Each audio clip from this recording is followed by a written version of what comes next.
Hello students, तो बच्चों आज हम देखने वाले हैं हमारे कोऑर्डिनेशन कंपाउंड्स का वन शॉट रिवीजन। ठीक है, और देखो ये जो चैप्टर है बच्चों आपके टर्म 2 एग्जामिनेशन के हिसाब से 3 मार्क्स का चैप्टर है। दूसरी चीज़, अगर आपका सैम्पल पेपर हम रेफ़र करें CBSE का जो आया है टर्म 2 के लिए, उसमें यहाँ से आपका 3 मार्क्स का एक ही क्वेश्चन बनेगा। प्रोबेबिलिटी ये है कि एक कंप्लीट क्वेश्चन भी पूछा जा सकता है, लेकिन प्रोबेबिलिटी ये है कि आपसे सब पार्ट में ही क्वेश्चन पूछा जाएगा, लाइक ABC टाइप। और अगर बात करें कि कहाँ से पूछा जाएगा, तो बच्चों अगर हम देखें CBSE का एक रूटीन पैटर्न है इस चैप्टर को लेके, कोऑर्डिनेशन कंपाउंड्स को लेके, कि वो आपसे वैलेंस बॉन्ड थ्योरी से और क्रिस्टल फील्ड थ्योरी से क्वेश्चन ज़्यादा पूछते हैं। अब ऐसा नहीं है नॉमेनक्लेचर के पार्ट से नहीं आ सकता या वर्नर थ्योरी से नहीं आ सकता, ऐसा नहीं है। ऐसा भी पॉसिबल है, मान लो वो आपसे VBT का ही क्वेश्चन पूछ रहे हैं, बट उन्होंने जो भी आपको कंपाउंड गिवन है कोऑर्डिनेशन कंपाउंड, उसका नॉमेनक्लेचर पूछ लिया, या तो आपको नॉमेनक्लेचर गिवन है, आपको उससे कोऑर्डिनेशन एंटिटी डिज़ाइन करने को बोल दी, तो एक मिक्स क्वेश्चन भी आ सकता है। बट हाँ, मैक्सिमम प्रोबेबिलिटी है कि VBT या CFT से क्वेश्चन आएगा, but still we have to study all the concept, क्योंकि ऐसा नहीं हो कि हमसे कोई क्वेश्चन छूट जाए, हमसे क्वेश्चन सारे ही बनने चाहिए। ठीक है, तो सबसे पहले हम देखने वाले हैं कोऑर्डिनेशन कंपाउंड्स में, that is your Werner's theory. ठीक है, तो बेटा जो वर्नर थे, Alfred Werner was the scientist जिन्होंने कोऑर्डिनेशन कंपाउंड्स के फिजिकल केमिकल प्रॉपर्टीज़ के बारे में स्टडी किया, उनके स्ट्रक्चर को बताया, उन्होंने कई सारे कॉम्प्लेक्स कंपाउंड्स का एनालिसिस किया। तो उन्होंने क्या बोला कि एक बाइनरी कंपाउंड होगा और उस बाइनरी कंपाउंड में अगर मेटल आयन है तो मेटल आयन 2 टाइप के वैलेंस शो करता है। अब वो मेटल आयन कौन कौन से वैलेंस शो करता है हम देखते हैं। एक metal ion 2 types of valence show करता है। First is your primary valence and second one is your secondary valence. ठीक है, अब secondary valence and primary valence क्या होता है ये देखिए। तो बच्चों जो प्राइमरी वैलेंस होता है it is ionisable, it is ionisable, इसको अभी ध्यान रखो, मैं समझाती हूँ क्या है। And secondary valence is non ionisable. अब ऐसा क्यों, देखो अगर आपके पास एक कोई बाइनरी कंपाउंड है, सपोज यू हैव CrCl3, अगर ये आयोनाइज होगा it will break into Cr3+ + 3Cl-, ionise हो गया है। ठीक है, तो अब यहाँ पर अगर हम प्राइमरी वैलेंस की बात करें, व्हाट इज प्राइमरी वैलेंस, तो मेटल एटम से जितने एनाइन सेपरेट आउट हो जाते हैं वही उसका प्राइमरी वैलेंस होता है। ठीक है, और देखो ये सेपरेट एनाइंस जो सेपरेट आउट हो रहे हैं उसके पीछे कोई ना कोई रीज़न होगा, ऐसा थोड़ी अपने आप बैठे बैठे सेपरेट हो जाएंगे, कुछ ना कुछ रीज़न होगा, वो चीज़ हम आगे देखेंगे। तो यहाँ पर देखेंगे प्राइमरी वैलेंस वो होता है मेटल एटम से जितने एनाइन सेपरेट आउट हो गए वो उसका प्राइमरी वैलेंस होगा। ठीक है, तो यहाँ पर अगर मैं प्राइमरी वैलेंस पूछूँ तो कितने एनाइन सेपरेट हुए हैं, 3, तो प्राइमरी वैलेंस हो जाएगा 3। ठीक, अभी हम एक कोऑर्डिनेशन कंपाउंड्स के रिस्पेक्ट में भी देखेंगे, डोंट वरी। अगर हम यहाँ पे एक एग्जांपल ले लें, suppose we have taken cobalt, पूरा ही ले लेते हैं, चलो कोबाल्ट CCl3 नहीं COCl3 डॉट, यहाँ पे आपने ले लिया है सपोज 6H2O। ठीक है, इस तरीके से आपने ले लिया, NH3 लेते हैं, क्योंकि आपके जो वर्नर थे उन्होंने कोबाल्ट, क्लोरीन एंड अमोनिया के कंपाउंड्स ही डिराइव किए थे और उनके ऊपर ही सारा कुछ बताया था। COCl3.6NH3 हमने लिया और suppose we treated it with excess of AgNO3। ठीक है, तो जैसे ही आप एक्सेस ऑफ AgNO3 से इसको ट्रीट करोगे तो एक प्रेसिपिटेशन रिएक्शन है, तो सबसे पहले यहाँ पे आपको क्या मिल जाएगा, यहाँ पे 3AgCl आपको मिल जाएंगे द फॉर्म ऑफ PPT। ठीक है, अब देखो यहाँ से 3 Cl जा चुके हैं तो बचा क्या है, 6 अमोनिया और यहाँ पे कोबाल्ट है, तो ये कोऑर्डिनेशन कॉम्प्लेक्स बना लेते हैं, दैट इज कोबाल्ट जो कि आपका सेंट्रल मेटल एटम है। यहाँ पे ammonia will behave like an ligand और यहाँ पे 6 अमोनिया है, तो हमने यहाँ पे होल 6 कर दिया। ठीक है, अब आपको ध्यान क्या रखना है, आपको ध्यान ये चीज़ रखनी है कि यहाँ से 3 Cl चले गए और यहाँ पे 3 मोल्स ऑफ AgCl का प्रेसिपिटेट दिख रहा है। अब इम्पॉर्टेंट चीज़ क्या है कि यहाँ से अगर हम किसकी बात करें, प्राइमरी वैलेंसी की, तो हम यही बोलते हैं कि मेटल एटम से जितने एनाइंस सेपरेट आउट हुए हैं वही उसकी प्राइमरी वैलेंसी होगी। तो बच्चों ये बताओ COCl3.6NH3 में से कितने एनाइन सेपरेट आउट हुए? तो आप बोलोगे 3 मोल्स ऑफ AgCl निकले, मतलब ये 3 Cl यहीं से आए हैं, तो मतलब यहाँ पे 3 एनाइन सेपरेट आउट हुए हैं। तो उस केस में हम यहाँ पे प्राइमरी वैलेंसी जो डिटरमाइन कर देते हैं वो कितनी होगी? Primary valency will be 3। ठीक है, देखो ये तो मैंने 3 AgCl प्लस ये कॉम्प्लेक्स लिख दिया, ये इस तरीके से अभी आप शो कर सकते हो 3Cl माइनस, ये कोऑर्डिनेशन कॉम्प्लेक्स है, ये 3Cl माइनस बाहर निकल गए हैं। और यहाँ पे देखो जब Cl माइनस बाहर निकले हैं वो भी 3, तो यहाँ पे चार्ज कितना आ जाएगा? 3 पॉजिटिव, 3 पॉजिटिव आएगा ना। एक Cl निकला, एक +1 चार्ज आया, 3 Cl निकलेंगे तो +3 चार्ज आएगा। तो प्राइमरी वैलेंसी तो हमने डिटरमाइन कर दी, लेकिन अब बात आती है सेकेंडरी वैलेंसी की। तो बच्चों सेकेंडरी वैलेंसी जो होती है it is equals to your coordination number. ठीक है, अब कोऑर्डिनेशन नंबर क्या होता है? कोऑर्डिनेशन नंबर वो होता है बच्चों जो मेटल आटम है आपका, किसी भी कोऑर्डिनेशन कंपाउंड में मेटल आटम है वो कितने लिगेंड से सराउंडेड है। ठीक है, और दूसरी चीज़ उन लिगेंड्स की डेंसिटी क्या है उस पर डिपेंड करता है कि कोऑर्डिनेशन नंबर कितना होगा। ठीक है, तो यहाँ पर कोऑर्डिनेशन नंबर आप कैसे निकालोगे? आपको देखना है कि कितने number of ligands metal atom को सराउंड कर रहे हैं इनटू देयर डेंसिटी। डेंसिटी का मतलब क्या है कि वो लिगेंड कितने लोन पे डोनेट कर रहा है। जैसे कोई लिगेंड सिर्फ एक ही लोन पे डोनेट करता है वो मोनोडेंटेट है, कोई 2 डोनेट करता है वो बाइडेंटेट है, कोई 6 डोनेट करता है वो हेक्साडेंटेट है। क्योंकि कभी भी ये फॉलो मत करना, जैसे आपके एनसीईआरटी में लिखा है कि मेटल आटम को जितने लिगेंड सराउंड कर रहे हैं वही उसका कोऑर्डिनेशन नंबर है, बट इससे आपका आंसर गलत हो सकता है। कैसे गलत हो सकता है? देखो अगर मैं यहाँ पे एक एग्जांपल ले लूँ, suppose I have taken cobalt, यहाँ पे En होल थ्राइस, इस तरीके से मैंने ले लिया। अब ये कोऑर्डिनेशन कॉम्प्लेक्स है, यहाँ पे अगर आपसे पूछा जाए what is the coordination number determine इस कोऑर्डिनेशन कॉम्प्लेक्स के रिस्पेक्ट में, तो आप क्या बताओगे? तो आप क्या देखोगे कि कितने नंबर ऑफ लिगेंड्स मेटल को सराउंड कर रहे हैं और कोऑर्डिनेशन नंबर आप 3 लिख दोगे, बट इसका कोऑर्डिनेशन नंबर 3 नहीं होगा। कोऑर्डिनेशन नंबर ऑफ लिगेंड्स के साथ साथ उस लिगेंड की डेंसिटी पे डिपेंड करता है कि वो लिगेंड कितने नंबर ऑफ लोन पेयर्स या कितने number of electron pair donate कर रहा है। तो EN क्या है? इथाइलिन डायामाइन, जिसमें कि 2 इलेक्ट्रॉन पेयर डोनर साइट्स हैं, 2 नाइट्रोजन क्या कर रहे होंगे? इलेक्ट्रॉन पेयर डोनेट करते हैं इस केस में, और ये एक बाइडेंटेड लिगेंड है।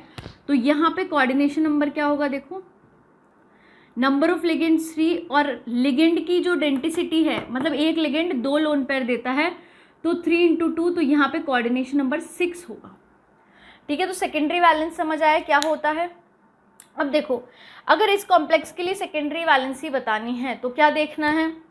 कोऑर्डिनेशन नंबर निकालो, नंबर ऑफ लिगेंड्स कितने हैं? 6, डेंसिटी क्या है अमोनिया की?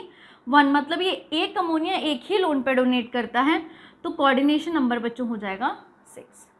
क्लियर है ये चीज़ कि यहाँ पे कोई प्रॉब्लम नहीं? ठीक है, आगे चलते हैं। यहाँ पे क्वेश्चन गिवन है बच्चों, इसको सेपरेट कर देती हूँ थोड़ा सा।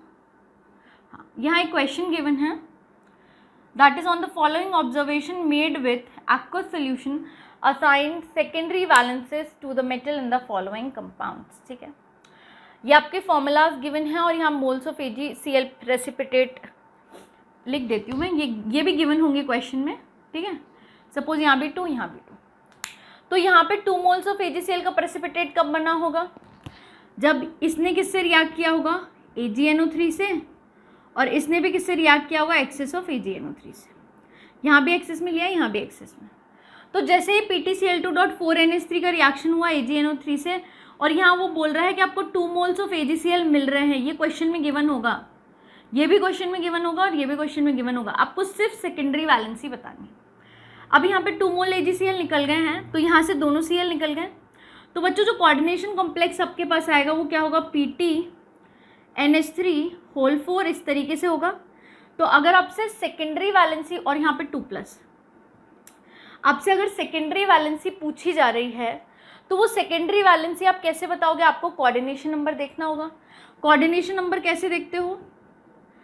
नंबर ऑफ लिगेंड्स कितने हैं? 4, अमोनिया की डेंसिटी, मतलब अमोनिया कितने लोन पे डोनेट करता है? सिर्फ 1, तो 4 × 1, तो कोऑर्डिनेशन नंबर बच्चों कितना आ जाएगा 4, तो सेकेंडरी वैलेंसी भी इसकी 4 हो जाएगी, ठीक है।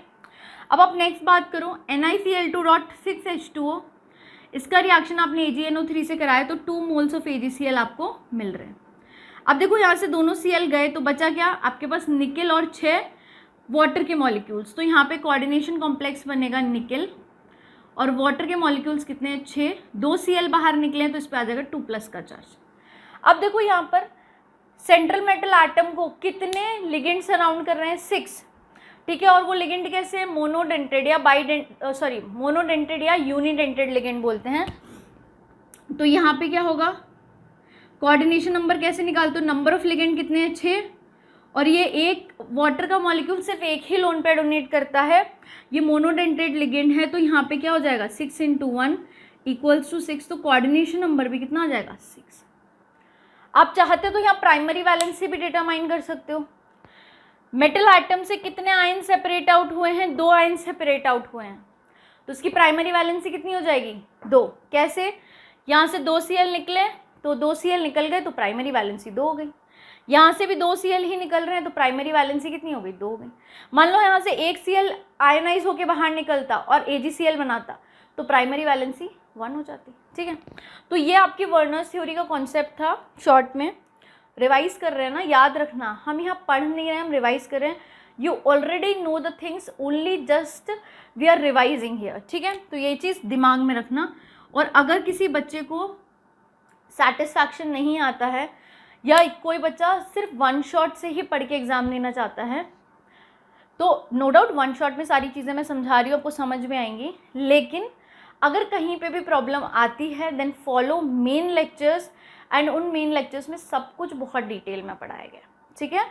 यहाँ पे हमें 1-1.5 घंटे में ही पूरा चैप्टर पढ़ना होता है, इसलिए थोड़ा सा हर चीज़ को डिटेल में लिखना समझाना बहुत मुश्किल हो जाता है, इसलिए। और मैं पहले लिख कर और फिर आपको समझाना नहीं चाहती, क्योंकि फिर वो तो ये होता है कि मैं डिक्टेट कर रही हूँ, देखो ये ऐसे होता है, ये ऐसे होता है, वो चीज़ हमें नहीं करनी है। हमको क्या करना है, रिवाइज करना है, इसलिए मैं सारी चीज़ें लिख कर आपको समझा रही हूँ, ठीक है।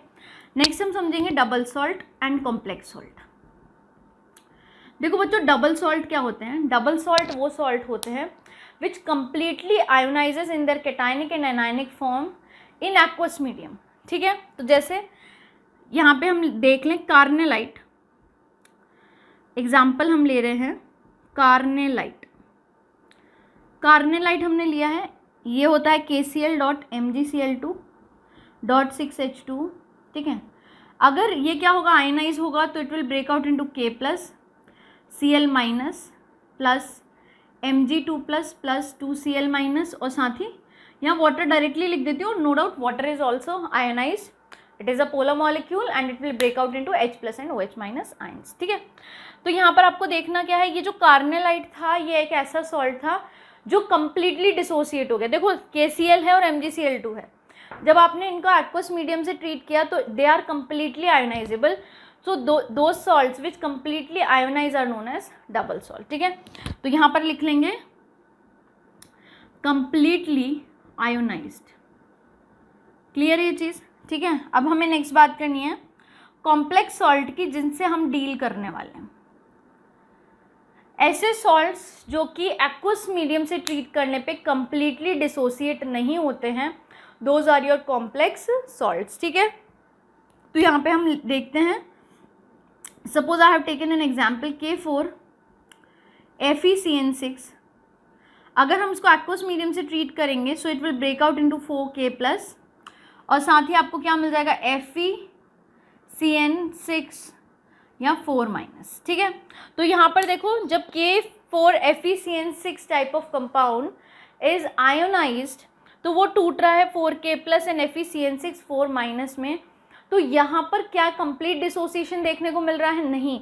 This anionic complex is intact form, और यहाँ पे CN और Fe आयोनाइज नहीं हुए हैं separately, so these type of salts which are not completely ionizable in your aqueous medium, then we call it a complex salt। तो यहाँ पे लिख देंगे doesn't ionize completely, ठीक है, ये चीज़ ध्यान रखेंगे। अब इसको नोट करो, फिर हम आगे चलते हैं।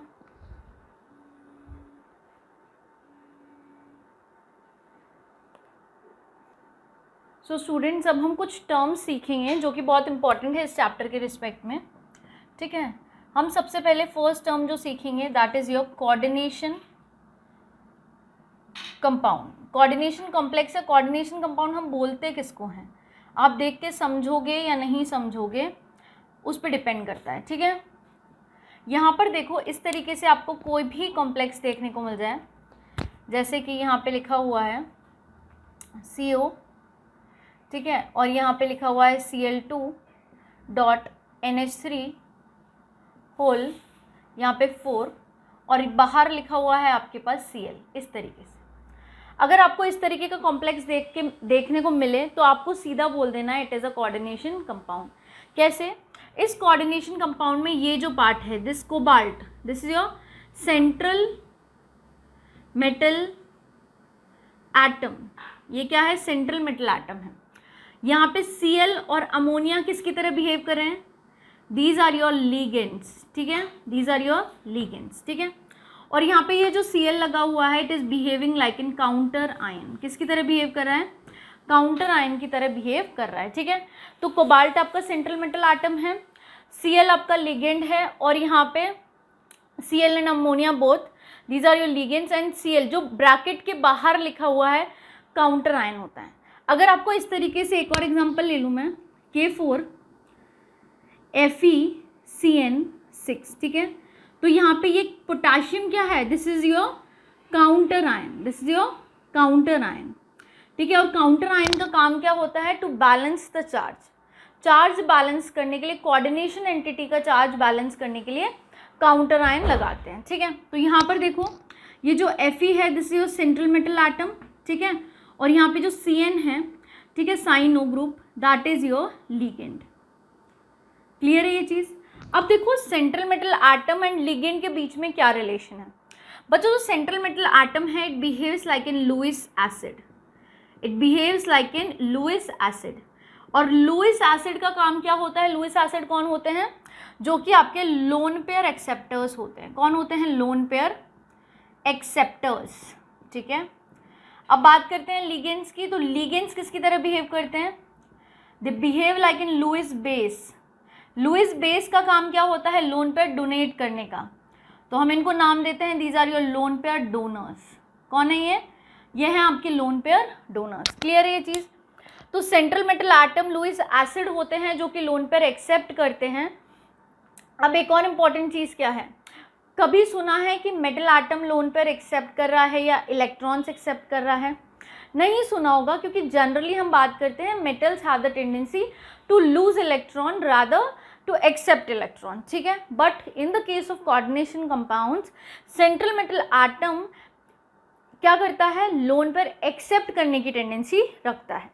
अब देखो अगर कोई भी एटम है, मैं मेटल की नहीं किसी की भी बात करूँगी, जो भी इलेक्ट्रॉन ले रहा है, ठीक है, अगर उसके पास उन इलेक्ट्रॉन्स को रखने की जगह नहीं है, मतलब अगर उसके पास ऑर्बिटल्स अवेलेबल नहीं है to accommodate those electron which are being accepted, तो जो इलेक्ट्रॉन्स मिल रहे हैं उनको रखने की अगर जगह नहीं है तो क्या वो इलेक्ट्रॉन एक्सेप्टर होगा? नहीं होगा, नहीं होगा, ठीक है।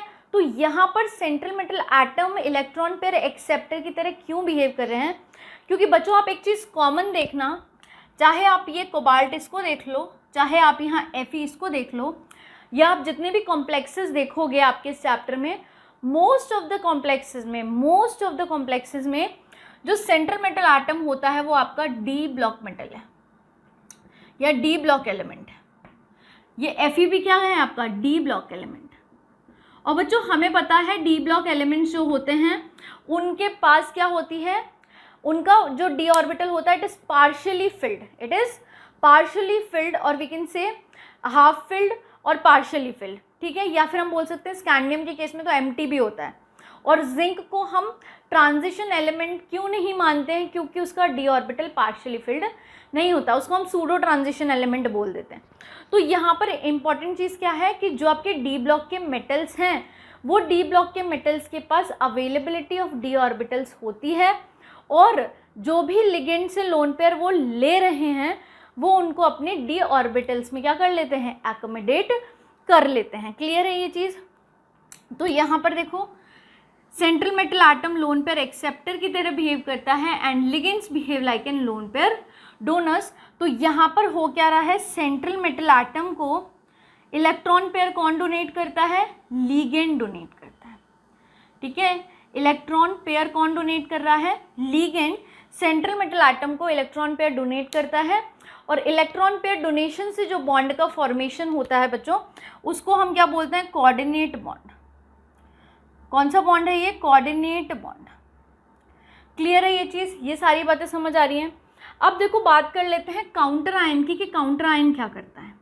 देखो यहीं पे सारी चीज़ें समझा दूंगी, बहुत सारी टर्मिनोलॉजी है, समझ लेना।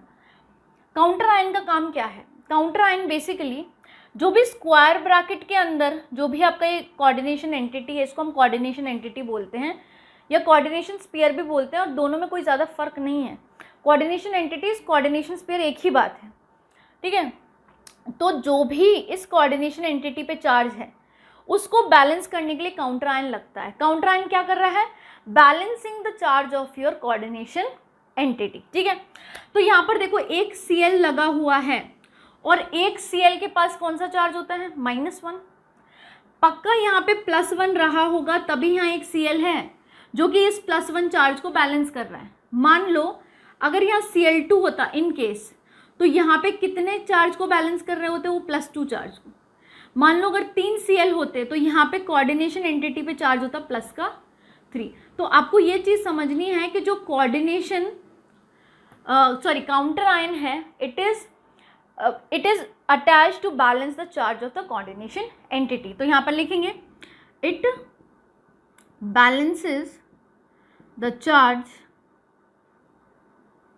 On coordination entity. ठीक है, अब बात आती है व्हाट इज कोऑर्डिनेशन एंटिटी। तो बच्चों स्क्वायर ब्रैकेट के अंदर जो भी आपका ये लिखा हुआ है, these ligand and metals, ligands and metals entitled under a square bracket are known as, it is known as coordination entity. It is known as coordination entity. तो कोऑर्डिनेशन एंटिटी क्या है, यहाँ पर कोऑर्डिनेशन एंटिटी है ligands and central metal atom inside a square bracket. ये short में लिख रही हूँ, प्रॉपर डेफिनेशन आप लेक्चर्स में प्रॉपर डेफिनेशन एंड नोट्स आप आराम से प्रेफर करना। यहाँ हम रिविजन कर रहे हैं और हम चीज़ें समझ रहे हैं। तो यहाँ पे एक सबसे जो मिनिमलिस्ट आपका वो क्या होगा, समझाने का अप्रोच होगा, मैं वो प्रेफर करूँगी। ठीक है, कि आपको समझ भी आना चाहिए, मैं रिविजन होना चाहिए। Ligands in central metal atom inside square bracket, उसको हम क्या बोलते हैं, कोऑर्डिनेशन एंटिटी, या फिर हम उसको कोऑर्डिनेशन स्फीयर भी बोलते हैं। क्या बोलते हैं हम इसको, कोऑर्डिनेशन स्फीयर। अब जो ये चीज़ें समझ आ गई कि सेंट्रल मेटल एटम है जो कि सराउंडेड होता है किससे, लिगेंड से, और यहाँ पे central metal atom lone pair acceptor है, लिगेंड्स लोन पेयर डोनर्स हैं, और उन चार्ज बैलेंस करने के लिए आपका काउंटर आयन लगा होता है। अब देखो यहाँ पे आप बोलोगे कि ma'am right hand side counter ion लगा है, यहाँ पे लेफ्ट हैंड साइड। तो जब आपकी कोऑर्डिनेशन एंटिटी नेगेटिवली चार्ज होती है तो उसको बैलेंस करता है एक पॉजिटिव काउंटर आयन, और जब आपकी कोऑर्डिनेशन एंटिटी पॉजिटिवली चार्ज होती है तो उसको बैलेंस करता है नेगेटिव काउंटर आयन। तो ठीक देखो यहाँ पे K4 लगे हुए हैं, 4 पोटेशियम है, मतलब एक पोटेशियम तो -1 चार्ज को बैलेंस करेगा, K+ है तो किसी -1 को बैलेंस करेगा। 4 पोटेशियम है तो यहाँ पे कितने चार्ज को बैलेंस कर रहे होंगे, 4- चार्ज को। ठीक है, तो और यहाँ पे एक Cl है तो ये कितने चार्ज को बैलेंस कर रहा होगा, एक +1 चार्ज को। तो जब coordination entity positive counter ion हम राइट साइड लिखेंगे जो कि कैसा होता है, नेगेटिवली चार्ज, और यहाँ पे अगर कोऑर्डिनेशन एंटिटी आपकी कैसी है, नेगेटिवली चार्ज, तो काउंटर आयन हम लेफ्ट साइड पे लिखते हैं। क्लियर है ये चीज़, हमने ये चीज़ें देख ली। अब हम चलते हैं आगे और हम बात कर लेते हैं कोऑर्डिनेशन पॉलीहेड्रॉन की। अब हम किसकी बात कर लेते हैं, कोऑर्डिनेशन पॉलीहेड्रॉन। अब देखो कोऑर्डिनेशन पॉलीहेड्रॉन क्या होता है बच्चों, एक बात बताओ कि जैसे ये सेंट्रल मेटल एटम है और इसके साथ ये लिगेंड जुड़े हुए हैं, तो क्या ये लिगेंड कहीं से भी आके कोबाल्ट को ऐसे हाथ में इलेक्ट्रॉन पेयर दे देंगे या लोन पेयर दे देंगे, ऐसा तो नहीं होगा। तो हम बोलते हैं कि जो कोऑर्डिनेशन एंटिटी में मेटल एटम है, सेंट्रल मेटल एटम, उसके अराउंड जो लिगेंड का अरेंजमेंट होता है, it is a special arrangement special arrangement नहीं, स्पेशल, SPATIAL। स्पेशल अरेंजमेंट होता है जिसमें कि लिगेंड्स एक प्रॉपर अरेंजमेंट में प्रेजेंट होते हैं, ऐसे कोई भी लिगेंड कहीं भी जुड़ा नहीं होता है। तो यहाँ पर किस तरीके से पॉलीहेड्रॉन्स मिलेंगे, मान लो अगर आपके पास कोई ML4 टाइप ऑफ क्या है कोऑर्डिनेशन कॉम्प्लेक्स है, तो उसमें लिगेंड्स का अरेंजमेंट कैसा होगा। तो देखो लिगेंड्स का अरेंजमेंट दो तरीके से पॉसिबल है।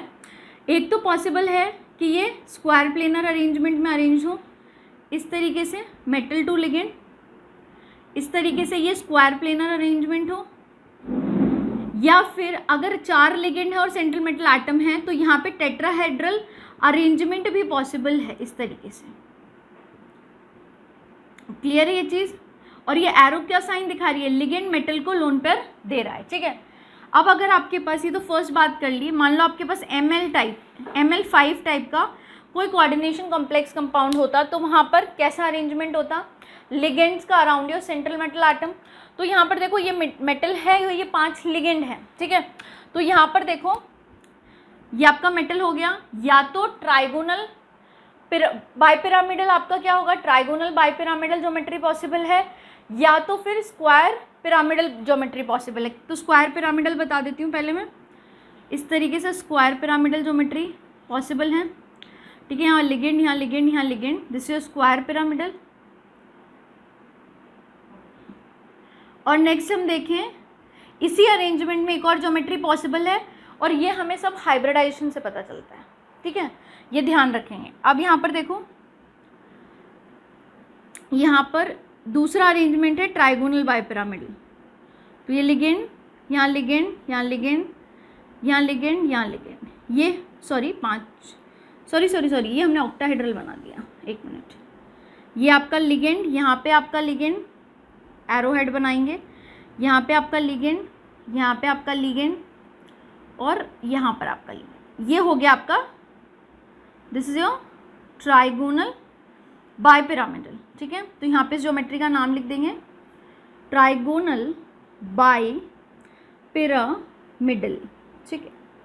इन केस अगर आपके पास कोई अरेंजमेंट हो ML6 टाइप का, मेटल के अराउंड 6 लिगेंड्स होंगे अरेंज, तो ऑक्टाहेड्रल ज्योमेट्री में होंगे इस तरीके से। जो अभी मैंने बनाया था वो ऑक्टाहेड्रल था, ठीक है। तो यहाँ लिगेंड, यहाँ लिगेंड, यहाँ लिगेंड, यहाँ लिगेंड, यहाँ लिगेंड, यहाँ ligand, this is your coordination polyhedron. क्या है, कोऑर्डिनेशन पॉलीहेड्रॉन।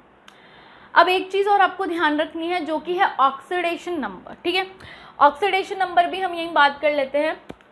जैसे अगर आपके पास क्या है, ये बॉक्स आउट कर लेती हूँ, यहाँ पे हमारा काम हो जाएगा। सपोज यही कॉम्प्लेक्स ले लो, K4FeCN6। अब आपको ऑक्सीडेशन नंबर निकालना है Fe का, तो इसको मान लेते हैं x, ठीक है।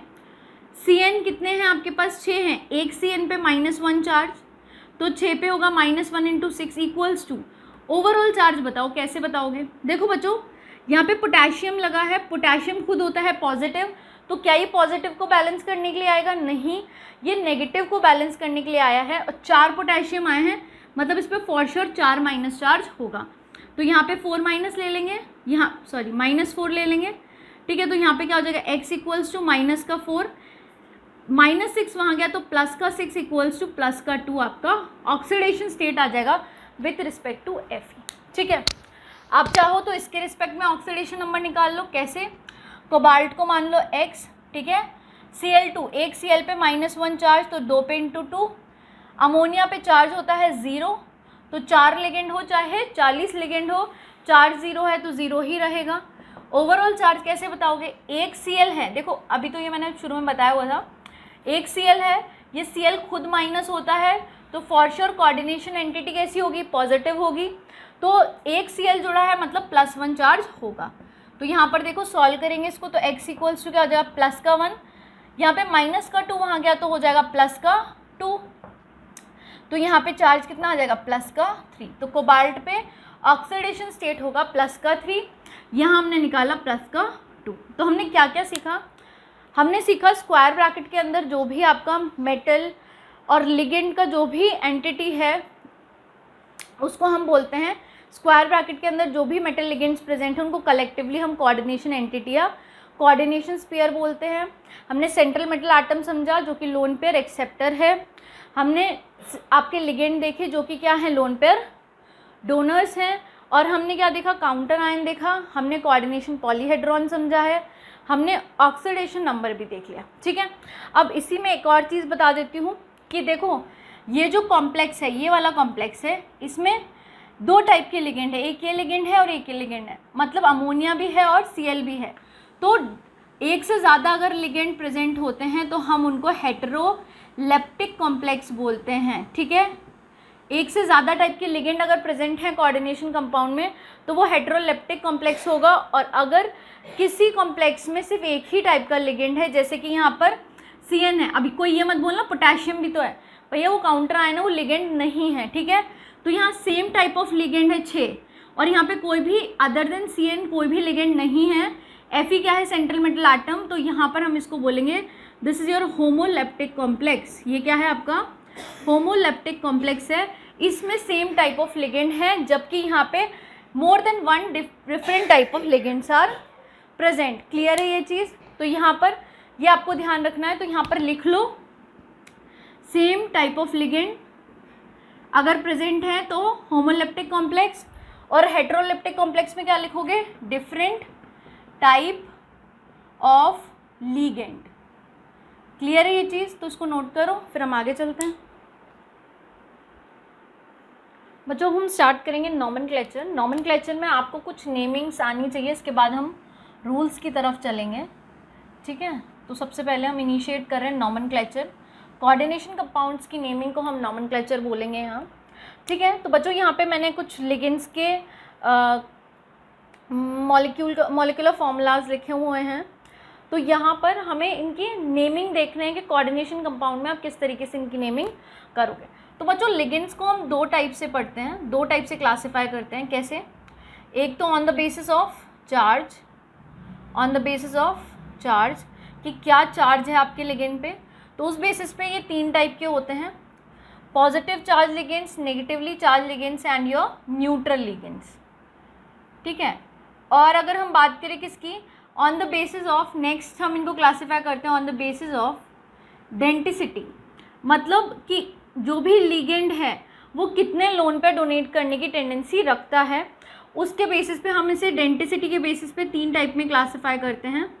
दैट इज़ अ मोनोडेंटेट, चलो ये बाद में ही बता दूंगी, अभी हम फर्स्ट क्लासिफिकेशन देख रहे हैं जिसमें on the basis of charge है। तो उसमें हम positive ligands, negative ligands and neutral ligands देखेंगे कौन कौन से होते हैं, और इसके साथ साथ हम उनकी नेमिंग भी पढ़ेंगे, क्योंकि नॉमेनक्लेचर में लिगेंड आएगा तो आपको उसको नेमिंग करना आना चाहिए, ठीक है। तो बच्चों यहाँ पे ये फर्स्ट लिगेंड है जो कि है पॉजिटिव लिगेंड, तो यहाँ पर ये है हाइड्रोजीन, हाइड्रोजीनियम, हम इसको हाइड्रोजीनियम आयन बोलते हैं, ठीक है। अगर हम बात करें NO+ की, तो ये क्या है आपका nitrosonium ion, this is your nitrosonium ion, this is your NO2+, this is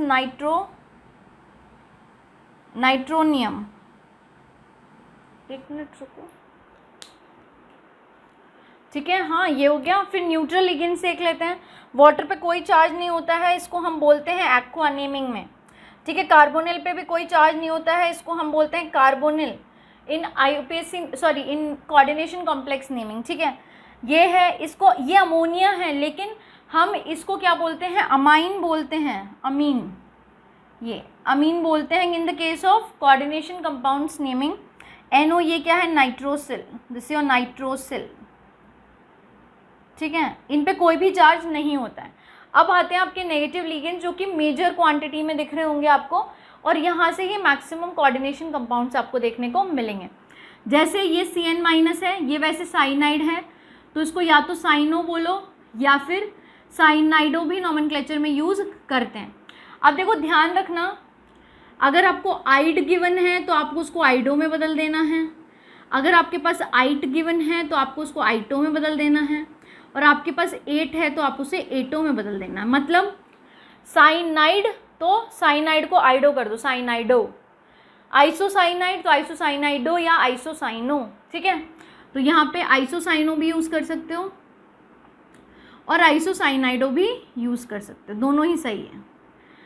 next बात करेंगे, ये क्या है आपका, ये है क्या है आपका साइनेट। क्या है साइनेट, तो इसको हम साइनेट ना लिख के क्या लिखेंगे, cyanato in the case of nomenclature. ये क्या है आइसोसाइनेट, तो हम इसको लिखते हैं आइसोसाइनेटो, ठीक है। ये क्या है आपका थायोसाइनेट, तो इसको हम लिखेंगे थायोसाइनेटो, थायोसाइनेटो, ठीक है। ये क्या है आइसोथायोसाइनेट, तो इसको लिखेंगे आइसोथायोसाइनेटो, ठीक है। ये क्या है आपका हाइड्राइड आयन, तो इसको हाइड्राइडो, ठीक है। ये क्या है ड्यूटराइड, तो इसको लिखेंगे ड्यूटराइडो, ठीक है। यहाँ पे OH माइनस है, हाइड्रोक्सिडो ना लिख के हाइड्रोक्सो लिखते हैं। यहाँ पे ये क्या है सल्फेट, तो इसको लिखेंगे सल्फेटो, ठीक है। ये सल्फाइट है, तो इसको लिखेंगे सल्फाइटो। ये क्या है आपका, ये है आपका थायोसल्फेट, थायोसल्फेट है, तो उसको थायोसल्फेटो। ये क्या है आपका सल्फाइड, तो इसको लिखेंगे सल्फाइडो, ठीक है। यहाँ चलते हैं, ये क्या है नाइट्रेट, तो इसको लिखेंगे नाइट्राइटो, नहीं नाइट्रेटो। ये क्या है नाइट्राइट, तो इसको लिखेंगे नाइट्राइटो। ये अजाइड है, उसको लिखेंगे अजाइडो। ये कार्बोनेट है, तो उसको लिखेंगे कार्बोनेटो, ठीक है। फॉस्फेट है, तो लिखेंगे फॉस्फेटो। फॉस्फाइट है, तो फॉस्फाइटो, ठीक है। यहाँ पे ये ऑक्साइड है, तो ऑक्साइडो। ये क्या है परऑक्साइड है, तो परऑक्सो।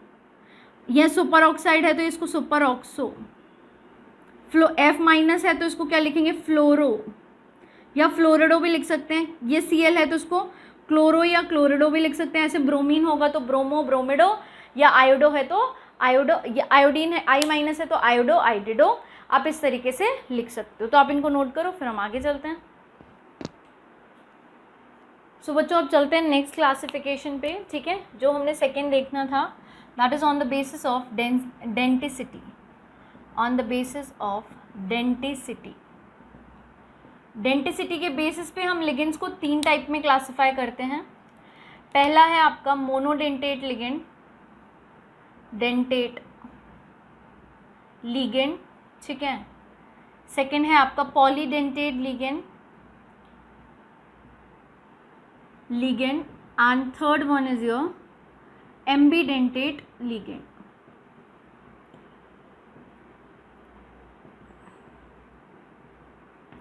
ठीक है, सबसे पहले समझते हैं डेंटिसिटी क्या होती है बच्चों। डेंटिसिटी देखते हैं, डेंटिसिटी होती क्या है, फिर हम इन पे आएंगे। रुको, स्पेस छोड़ देती हूँ। डेंटिसिटी देखो, किसी भी लिगेंड की टेंडेंसी होती है कि वो कितने लोन पे डोनेट कर रहा है। अगर कोई एक ही लोन पे डोनेट कर रहा है तो वो मोनोडेंटेट कहलाएगा, 2 डोनेट कर रहा है तो बाइडेंटेट, 3 डोनेट कर रहा है तो tridentate.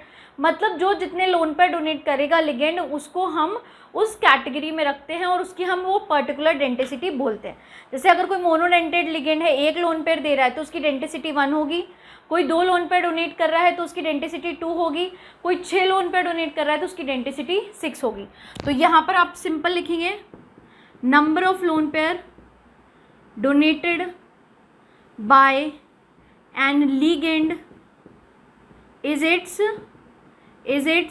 denticity, it is its denticity, ठीक है। जैसे एग्जांपल ले लो वाटर का, वाटर सिर्फ एक ही लिगेंड एक ही लोन पे डोनेट करता है, 1 लोन पे डोनेट करता है, डेंटिसिटी 1, ठीक है। EN की बात कर रहे हैं, इथाइलिन डायमीन की, तो इथाइलिन डायमीन 2 लोन पे डोनेट करता है तो इसकी डेंटिसिटी क्या हो जाएगी बच्चों 2। अगर हम इथाइलिन डायमीन टेट्राएसीटेट की बात करें, ठीक है, तो यहाँ पर 4-, तो ये यहाँ पे कितने लोन पे डोनेट करता है 6 लोन पे, ठीक है। 6 लोन पे डोनेट कर रहा है तो डेंटिसिटी क्या हो गई 6, इस तरीके से, ठीक है। अब बात करते हैं मोनोडेंटेट लिगेंड की। अगर कोई लिगेंड सिर्फ एक ही लोन पे डोनेट करे, अगर कोई ligand donates only 1 lone pair, वो होते हैं मोनोडेंटेट लिगेंड। अगर कोई एक से ज़्यादा लोन पेयर डोनेट करे तो कलेक्टिवली हम उनको पॉलीडेंटेट लिगेंड बोलते हैं। पॉलीडेंटेट भी कई टाइप के होते हैं, बाइडेंटेट, ट्राइडेंटेट, पेंटाडेंटेट, हेक्साडेंटेट। मतलब जो जितने इलेक्ट्रॉन पेयर डोनेट कर रहा है या लोन पेयर डोनेट कर रहा है आपका लिगेंड, उस पर डिपेंड करेगा, ठीक है। तो यहाँ लिखेंगे ligand which donates more than 1 lone pair, ठीक है। अब देखो नेक्स्ट है एम्बिडेंटेड लिगेंड। बच्चों कुछ लिगेंड ऐसे होते हैं जिनके पास 2 डोनर साइट्स अवेलेबल होती हैं टू डोनेट लोन पेयर, लेकिन उनमें से सिर्फ एक ही साइट लोन पेयर डोनेट करती है, उन लिगेंड्स को हम एम्बिडेंटेड लिगेंड बोलते हैं। ठीक है, तो यहाँ पे ध्यान रखेंगे एम्बिडेंटेड लिगेंड में हम यहाँ लिखेंगे ligands which have 2 donor sites, which have 2 या मल्टीपल डोनर साइट्स, एक से ज़्यादा डोनर साइट्स अवेलेबल हैं, ligands which have multiple donor sites but only donates only one lone pair at a time, ऐसे लिगेंड्स को हम एम्बिडेंटेड लिगेंड बोलते हैं। ठीक है, तो सबसे पहले मोनोडेंटेड लिगेंड की बात करूं तो मोनोडेंटेड लिगेंड के एग्जांपल देख लेते हैं। सबसे पहले मोनोडेंटेड लिगेंड जो सिर्फ एक ही लोन पे डोनेट करते हैं। ठीक है, इनके एग्जांपल देखो बच्चों, जैसे वाटर हो गया, आपका अमाइन हो गया, इसको मैं अमाइन इसलिए बोल रही हूँ क्योंकि नॉमेनक्लेचर्स का अमाइन यूज़ करते हैं, वैसे अमोनिया ही है। F- हो गया, या आपका Cl- हो गया, ठीक है, आपका Cn- हो गया, या आपका Nc- हो गया, ये सब क्या है मोनोडेंटेड लिगेंड जो कि सिर्फ एक लोन पर डोनेट करते हैं। अब बात करते हैं पॉलीडेंटेड लिगेंड में। तो पॉलीडेंटेड लिगेंड में सबसे पहले बात कर लेते हैं बाइडेंटेड लिगेंड की। पहले किसकी बात कर लेते हैं? बाइडेंटेड लिगेंड, मतलब ऐसे लिगेंड्स जो क्या करते हैं, 2 लोन पेयर डोनेट करते हैं, डोनेट्स 2 लोन पेयर। अब इसमें पहला एग्जांपल ले लो, इथाइलिन डायमीन। अब देखो इथाइलिन डायमीन को हम शॉर्ट में EN से भी रिप्रेजेंट करते हैं। इथाइलिन डायमीन के पास 2 नाइट्रोजन साइट्स होती हैं टू डोनेट लोन पेयर। ठीक है, देखो सबके स्ट्रक्चर्स तो मैंने आपको मेन क्लास में बताए हुए हैं।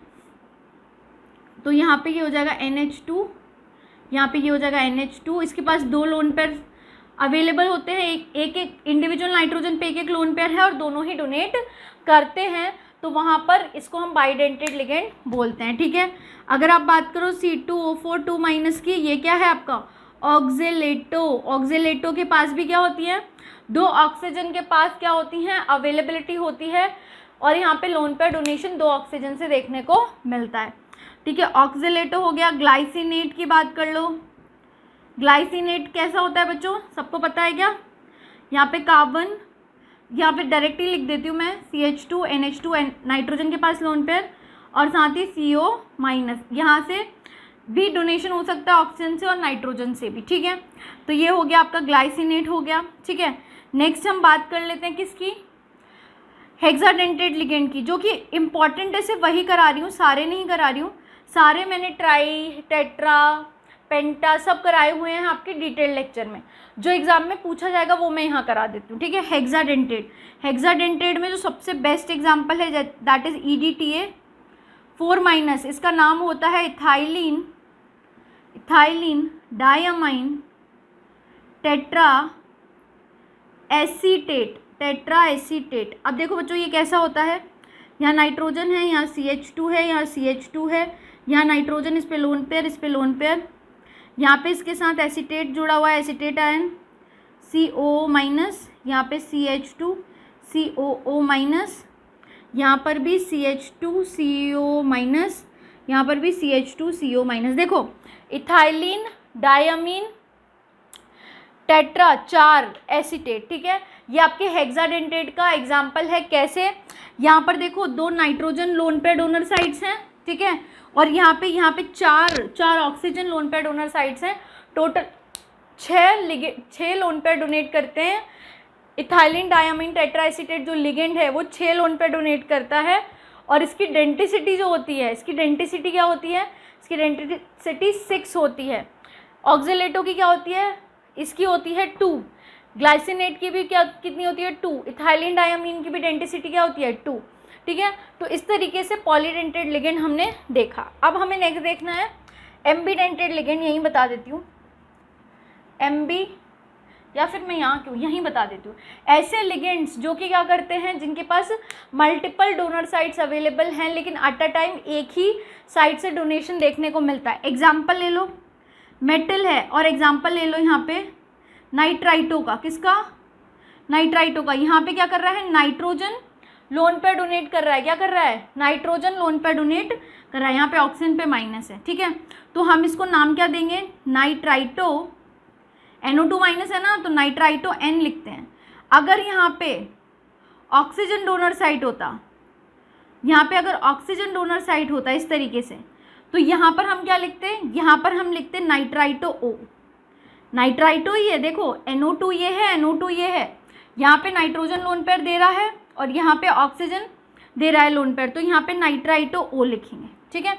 तो इस तरीके से ये होते हैं आपके एम्बीडेंटेट लिगेंड्स। तो इसको नोट करो, फिर हम नेक्स्ट देखते हैं रूल्स ऑफ नॉमेनक्लेचर, फिर नॉमेनक्लेचर करते हैं, नोट करो।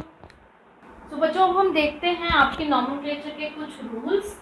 तो यहाँ पे लिख लेते हैं rules of nomenclature, rules of nomenclature for your coordination compounds, ठीक है। तो रूल्स ऑफ नॉमेनक्लेचर में फर्स्ट रूल है जो कि सारे के सारे कोऑर्डिनेशन कॉम्प्लेक्सेस पे अप्लाई होगा, चाहे कॉम्प्लेक्स आपका न्यूट्रल हो, कैटायनिक हो, एनायनिक हो, ठीक है, कोई भी चार्ज हो आपके कॉम्प्लेक्स पे। बट ये रूल एक स्पेसिफिक है, always name the cationic part first, always name the cationic part first. अब इस रूल के बाद हम दो डिफरेंट रूल्स पढ़ेंगे, पॉजिटिव और न्यूट्रल कोऑर्डिनेशन कॉम्प्लेक्स के लिए, और दूसरा पढ़ेंगे हम नेगेटिव कोऑर्डिनेशन कॉम्प्लेक्स के लिए, ठीक है। तो यहाँ पर पॉजिटिव या न्यूट्रल है आपका कोऑर्डिनेशन कॉम्प्लेक्स, उस केस में आपके रूल्स क्या होंगे। तो फर्स्ट होगा, आपको क्या करना है, ये रूल कॉमन है, दोनों के लिए कॉमन है ये वाला रूल, ठीक है। सेकंड रूल डिफरेंट हो जा, सेकंड से जो रूल देखेंगे वो इंडिविजुअल देखेंगे हम, पॉजिटिव के लिए, पॉजिटिव न्यूट्रल के लिए, या आपके नेगेटिव कोऑर्डिनेशन कॉम्प्लेक्स के लिए, ठीक है। अब देखो सेकंड रूल क्या कहता है, नेम द लिगेंड। सबसे पहले तो आपको कैटायनिक पार्ट को नेम करना है, सिलेक्ट कर लेना है, फिर आपको क्या करना है, नेम द लिगेंड। और लिगेंड की नेमिंग से पहले आपको नंबर ऑफ लिगेंड भी स्पेसिफाई करने होंगे। तो यहाँ पे लिखेंगे specify number of ligands before naming. और किस फॉर्म में आपको ये स्पेसिफाई करने होंगे, आपको प्रीफिक्स लगाना होगा। प्रीफिक्स कैसे लगाओगे, दो लिगेंड है, सेम टाइप के दो लिगेंड है तो हम जैसे NH3 दो है तो डायमीन, 4 है तो टेट्रामीन, 2 क्लोरो है तो डायमीन, 3 क्लोरो है तो ट्राइक्लोरो, इस तरीके से, ठीक है। तो प्रीफिक्स आप यूज करेंगे di, tri, tetra and so on, ठीक है। नेक्स्ट हम बात कर लेते हैं, if multiple ligands are present,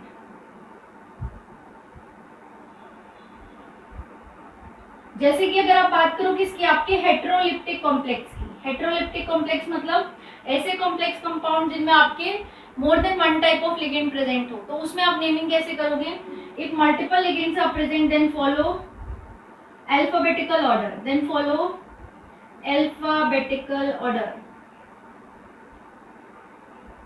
order, ठीक है, ये हो गया। फिर इसके बाद आपको क्या करना है, नेमिंग ऑफ मेटल, मेटल के बाद क्या करना है, जो भी मेटल का ऑक्सीडेशन है उसको स्पेसिफाई करना है in Roman figures. Metal oxidation state is return in Roman figures, ये भी हम सारी चीजें सीखेंगे, ठीक है। और लास्टली आपको नेम करना है काउंटर आयन। किसको नेम करना है, काउंटर आयन, ठीक है, जो भी काउंटर आयन होगा।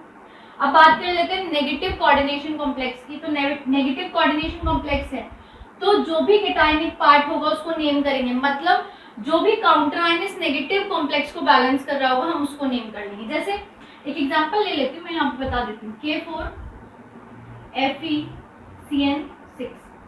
सबको समझ आ रहा है कि पोटेशियम कैसा होता है, ये इलेक्ट्रॉन डोनेटिंग होता है, तो ये पॉजिटिव होगा, तो ये कॉम्प्लेक्स कैसा होगा, नेगेटिव होगा। कितना नेगेटिव होगा? अगर 4K4 है यहाँ पे तो पक्का यहाँ पे 4 माइनस चार्ज होगा, 4 नेगेटिव चार्ज होगा ना। तो कोऑर्डिनेशन कॉम्प्लेक्स कैसा है? नेगेटिव। लेकिन फर्स्ट रूल क्या कहता है? हमें केटायनिक पार्ट को फर्स्ट नेम करना है, मतलब पहले हम इसको नेमिंग करेंगे, फिर हम इसकी नेमिंग करेंगे, और इसकी नेमिंग करने के बाद हम इस पे आ रहे हैं। तो हमें क्या करना है? वही फर्स्ट रूल यहाँ पे क्या लगाना है? Name ligand. देखो ये सेम जो है वो एज इट इज लिख देती हूँ, ये सेम रूल है, आपको लिगेंड को नेम करना है, ठीक है। फिर सेकंड रूल भी सेम है, आपको नंबर ऑफ लिगेंड को स्पेसिफाई करना है उसकी नेमिंग से पहले। थर्ड रूल क्या बोलता है? अगर मल्टीपल लिगेंड प्रेजेंट है तो अल्फाबेटिकल ऑर्डर फॉलो करना है, सेम चीज है। नेक्स्ट आता है नेमिंग ऑफ मेटल। अब देखो नेमिंग ऑफ मेटल में यहाँ कुछ चीजें बदल जाती है। कैसे? नेमिंग ऑफ मेटल और उसी के साथ क्या करना है आपको? एक सफिक्स ऐड करना है 8, ठीक है, मेटल के नाम के साथ। Naming of metal and adding a prefix, नहीं प्रीफिक्स नहीं, सफिक्स, सफिक्स पीछे जो लगता है वो suffix, suffix 8 in the name of metal, of metal. Example आप कैसे ले सकते हो? जैसे जिंक है तो हम इसको क्या बोलेंगे? जिंकेट। जिंक को 8 मैंने सफिक्स लगा दिया।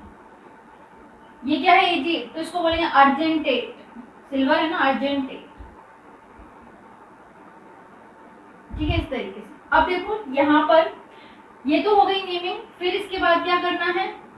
रोमन फिगर्स में सेम चीज, यहाँ पे मेटल का जो भी ऑक्सीडेशन स्टेट है उसमें उसको हमें रोमन फिगर्स में लिखना है, ठीक है। और यहाँ पे ये काउंटर आयन वाला पार्ट तो पॉसिबल ही नहीं है, क्योंकि यहाँ जो काउंटर आयन है वो कैटायनिक पार्ट है, उसकी नेमिंग हम फर्स्ट पे ही कर चुके हैं, ठीक है। तो कुछ एग्जांपल देख लेते हैं। जैसे एग्जांपल ले लो, यहाँ पे सपोज मैंने लिया है Cr, यहाँ पे मैंने ले लिया है आपका, सपोज मैंने ले लिया NH3 होल थ्राइस, यहाँ पे मैंने लिया H2O होल थ्राइस, इस तरीके से मैंने ले लिया है, ठीक है।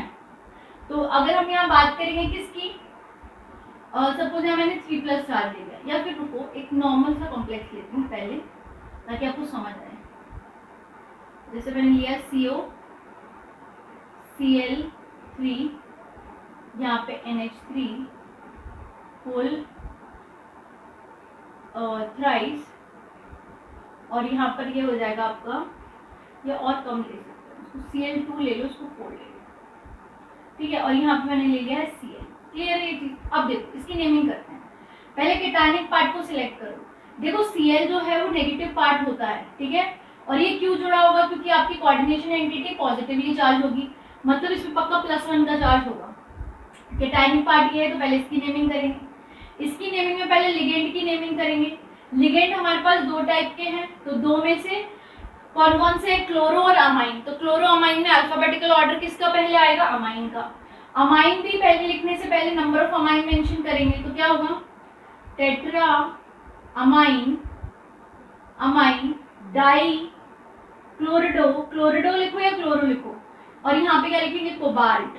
क्या लिखेंगे? कोबाल्ट। क्या कोबाल्टेट लिखेंगे? नहीं, क्योंकि ये बात होती है नेगेटिव कोऑर्डिनेशन कॉम्प्लेक्स के केस में। पॉजिटिव के केस में नॉर्मल नेमिंग करनी है मेटल की, ठीक है।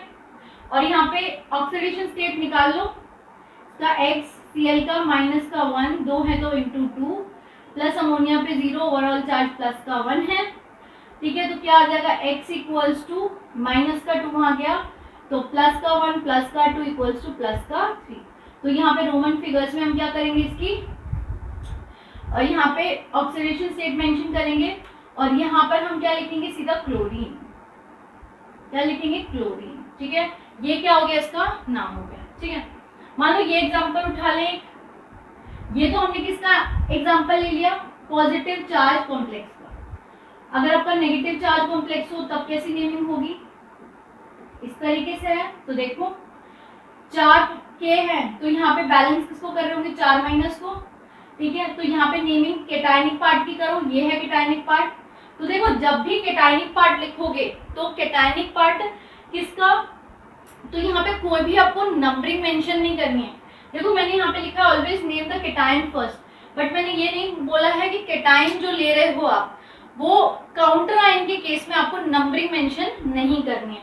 अब ऐसा मत करना मैम ये केटायन था तो हमने डाइक्लोरोटेट्रामाइन क्यों लिखा है, ठीक है, ये बात मत करना। ये बात तब हम बोल रही हूँ जब यहाँ पे काउंटर आयन आपका क्या हो, पॉजिटिव हो, और जो कि एक कोऑर्डिनेशन एंटिटी नेगेटिव को बैलेंस कर रहा हो। तो यहाँ सीधा पोटेशियम लिखेंगे, कोई टेट्रा वेट्रा नहीं लगाएंगे, पोटेशियम।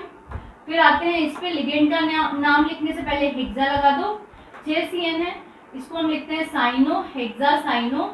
देखो Fe है तो इसको फेरेट लिखते हैं, क्या लिखते हैं, फेरेट। अब देखो यहाँ पर ऑक्सीडेशन नंबर मेंशन करेंगे तो कैसे करोगे, इसको मानो x, Cn पे क्या है -1, 6 कर दो into equals to overall charge -4, तो x आ जाएगा -4 प्लस का 6 इक्वल्स टू प्लस का 2।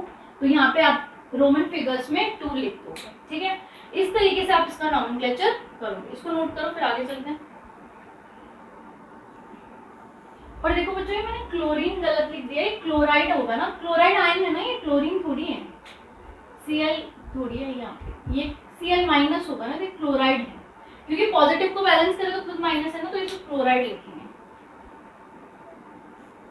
तो बच्चों नॉमेनक्लेचर के बाद हम चलते हैं हमारे आइसोमेरिज्म पे। और देखो नॉमेनक्लेचर के काफी सारे एग्जांपल्स मैंने लेक्चर में आपके ऑलरेडी कराए हैं, ठीक है। आइसोमेरिज्म, ठीक है, आइसोमेरिज्म, आइसोमर्स हम आपने सुना होगा नाम। तो आइसोमर्स का मतलब ये होता है कि बेसिकली दोनों का केमिकल फॉर्मूला सेम होता है, बस लिगेंड्स का arrangement around your central metal atom change हो जाता है। तो यहाँ पे हम लिखेंगे सेम केमिकल फॉर्मूला होता है जिनका, ठीक है, but shows different arrangement of ligands around central metal atom, ठीक है। यहाँ पे हमें आइसोमेरिज्म को 2 पार्ट्स में पढ़ना है। एक तो हमें पढ़ना है स्ट्रक्चरल आइसोमेरिज्म एंड एक हमें पढ़ना है स्टीरियो आइसोमेरिज्म, ठीक है। और पहले हम स्टीरियो आइसोमेरिज्म ही पढ़ेंगे। स्टीरियो आइसोमेरिज्म भी हमें 2 टाइप का पढ़ना है, एक तो ज्योमेट्रिकल आइसोमेरिज्म,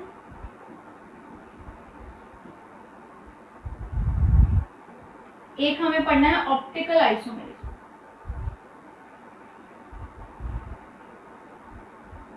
क्लियर है ये चीज, ठीक है।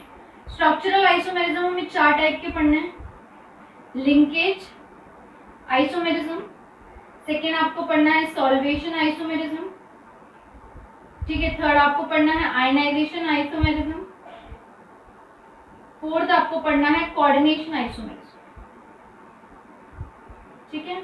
ये आइसोमेरिज्म हमें पढ़ने हैं। तो सबसे पहले हम देखने वाले हैं स्टीरियो आइसोमेरिज्म। स्टीरियो आइसोमेरिज्म में भी हम सबसे पहले देखेंगे स्टीरियो आइसोमेरिज्म में हम सबसे पहले देखेंगे जीआई। जीआई क्या है, ज्योमेट्रिकल आइसोमेरिज्म। इसमें होता क्या है कि केमिकल फॉर्मूला तो सेम होता है आपकी कोऑर्डिनेशन कॉम्प्लेक्स का, बट लिगेंड्स का arrangement around the central metal atom different होता है।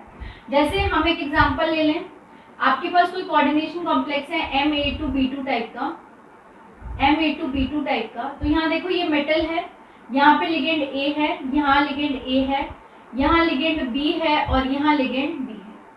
तो अगर सेम साइड पे लिगेंड है, same type of ligands are on same type, तो इस अरेंजमेंट को हम सिस बोलते हैं।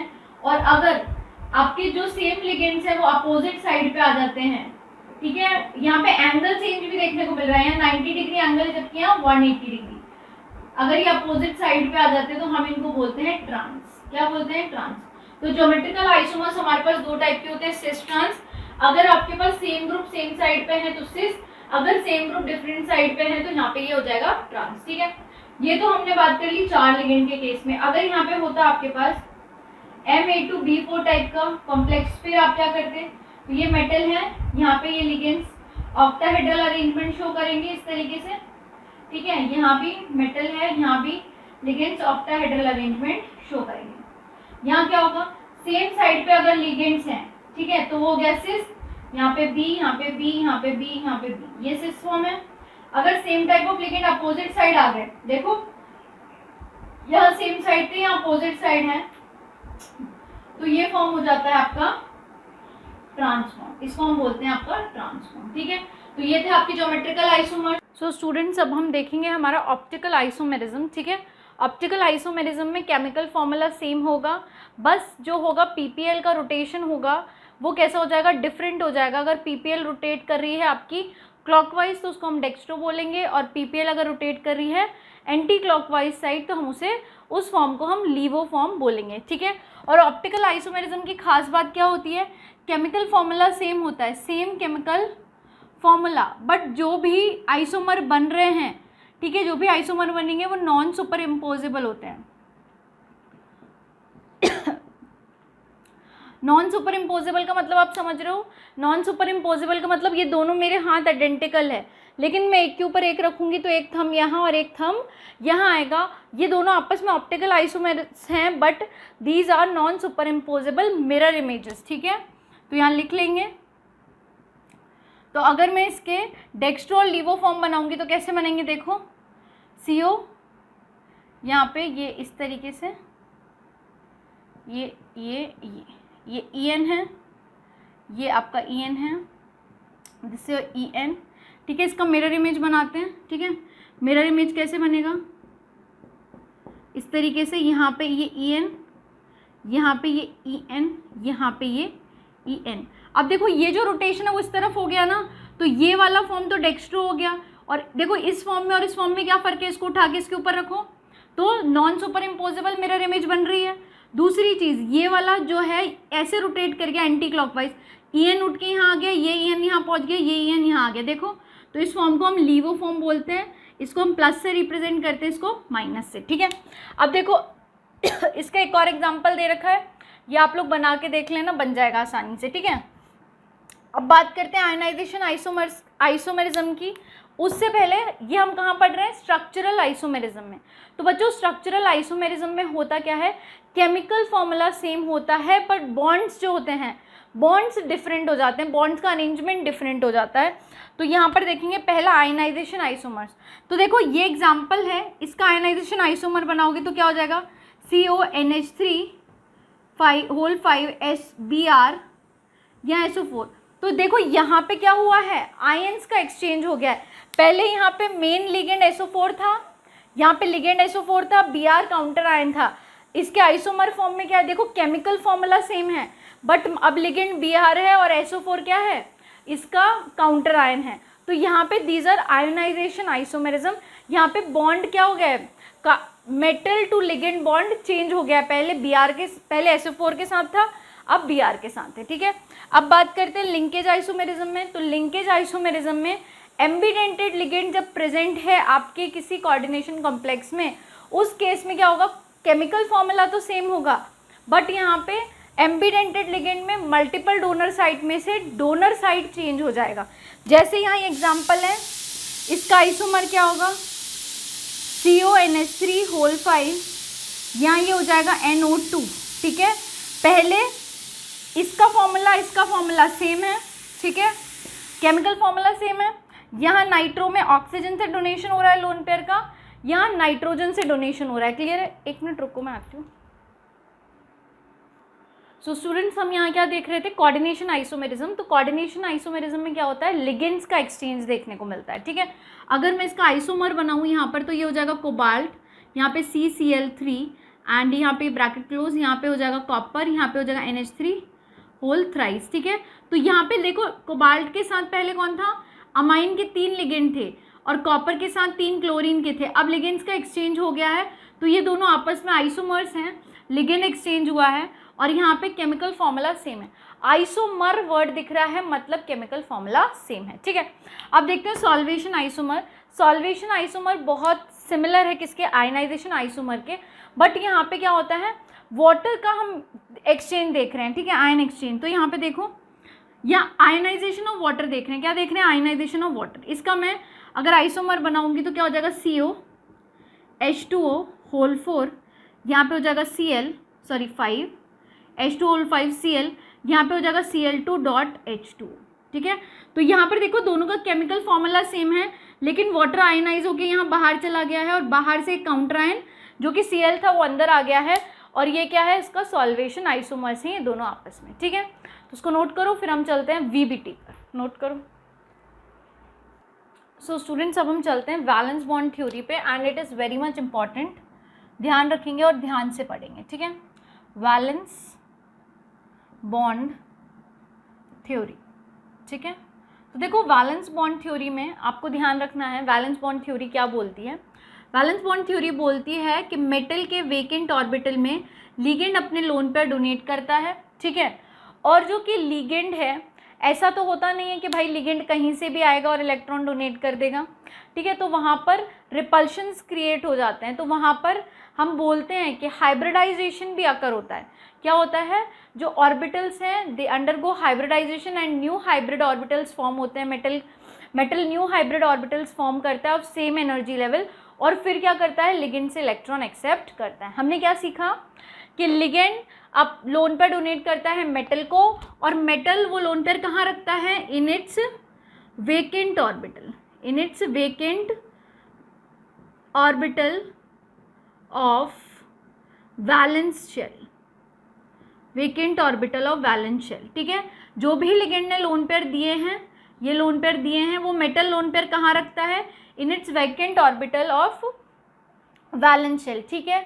और यहाँ पे क्या हो रहा है कि जो लिगेंड है वो लोन पेयर डोनेट कर रहा है मेटल को, तो वहाँ पे पॉसिबिलिटी है कि वहाँ पे रिपल्शन हो, तो वहाँ पर क्या होता है, सेम एनर्जी लेवल के हाइब्रिड ऑर्बिटल्स मेटल फॉर्म करता है।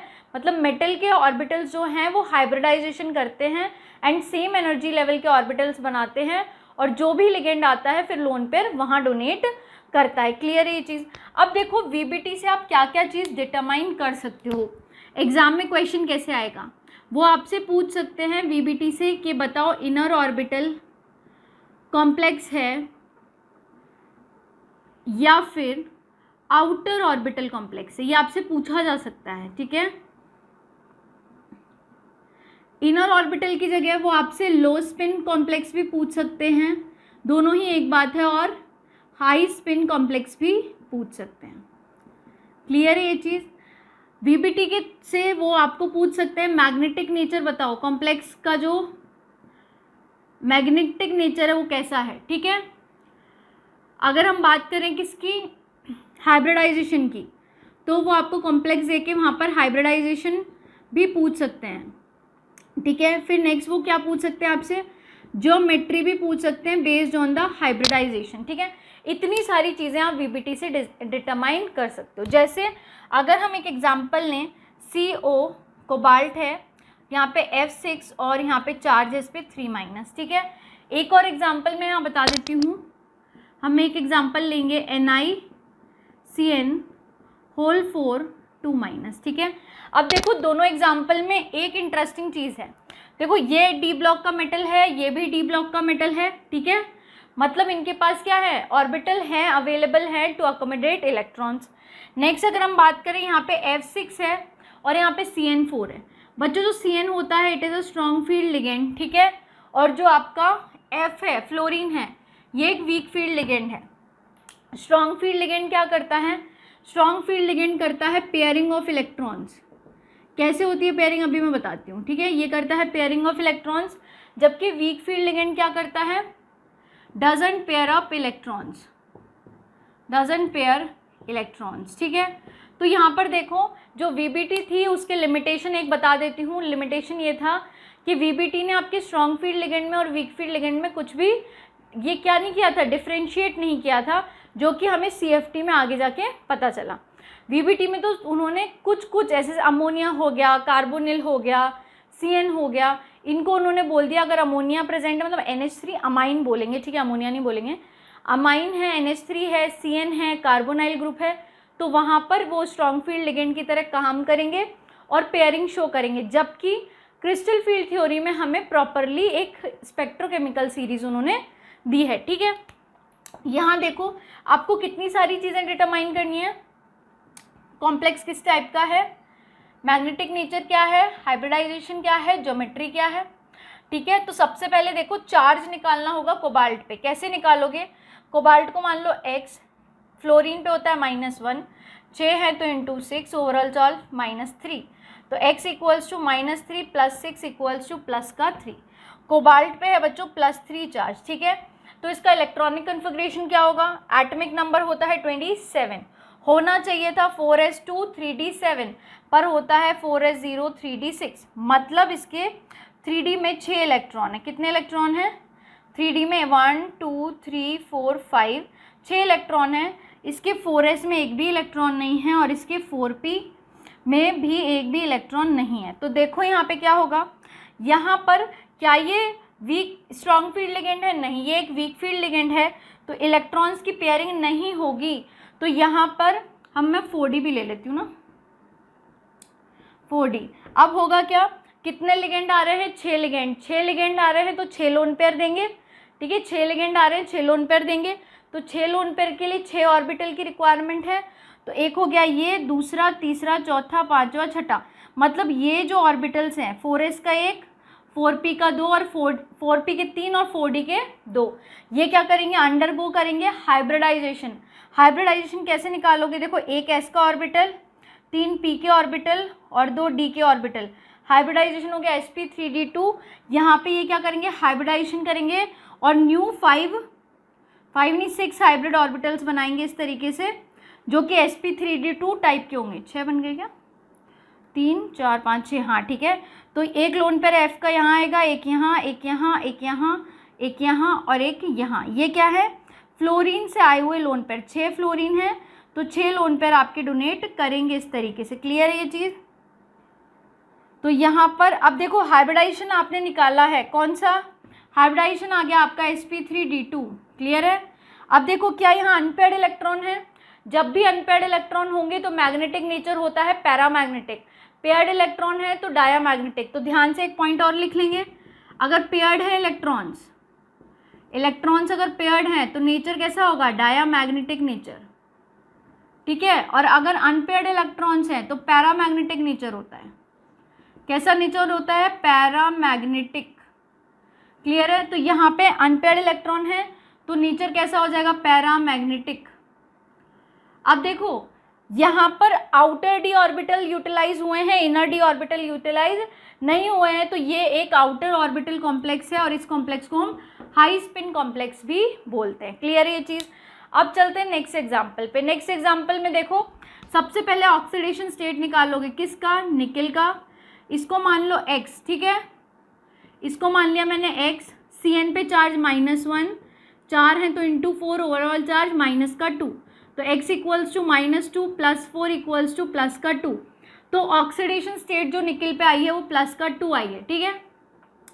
तो Ni2+ के लिए सबसे पहले इलेक्ट्रॉनिक कन्फिग्रेशन लिखोगे, तो यहाँ पे इसका एटॉमिक नंबर 28 होता है, ठीक है। तो यहाँ पे इलेक्ट्रॉनिक कन्फिग्रेशन होना चाहिए था 4s2 3d8 पर होता है 4s0 3d8। तो देखो यहाँ पर ऑर्बिटल रिप्रेजेंटेशन बनाती हूँ, ये आपका 3d है, ये आपका 4s है, ये आपका 4p है, ठीक है। यहाँ 4d भी होगा, 8 इलेक्ट्रॉन है तो 1 2 3 4 5 6 7 8। अब यहाँ पे देखो ये स्ट्रॉन्ग फील्ड लिगेंड है, इलेक्ट्रॉन की हो जाएगी पेयरिंग, मतलब ये इलेक्ट्रॉन यहाँ आ जाएगा पेयरिंग में, तो इस इलेक्ट्रॉन को यहाँ पहुँचा दो, पहुँचा दिया, ठीक है। तो अब यहाँ पर क्या होगा, देखो 4 लिगेंड हैं, 4 लिगेंड आ रहे हैं तो 4 ऑर्बिटल का रिक्वायरमेंट है, ठीक है। तो 4 ऑर्बिटल कौन कौन से होंगे, एक तो ये, एक 3d का, एक s का और 2 p के। तो क्या हो गया, d s और p के 2, dsp2 हाइब्रिडाइजेशन निकल कर आ गया, हाइब्रिडाइजेशन आ गया dsp2, ठीक है। इनर ऑर्बिटल यूज हुआ है तो कॉम्प्लेक्स कैसा होगा, देखो अंदर वाला d ऑर्बिटल यूज हुआ है, 4d यूज नहीं हुआ, तो ये हो जाएगा इनर ऑर्बिटल। क्या हो जाएगा, इनर ऑर्बिटल, या इसको हम बोलते हैं लो स्पिन। क्या बोलते हैं, लो स्पिन।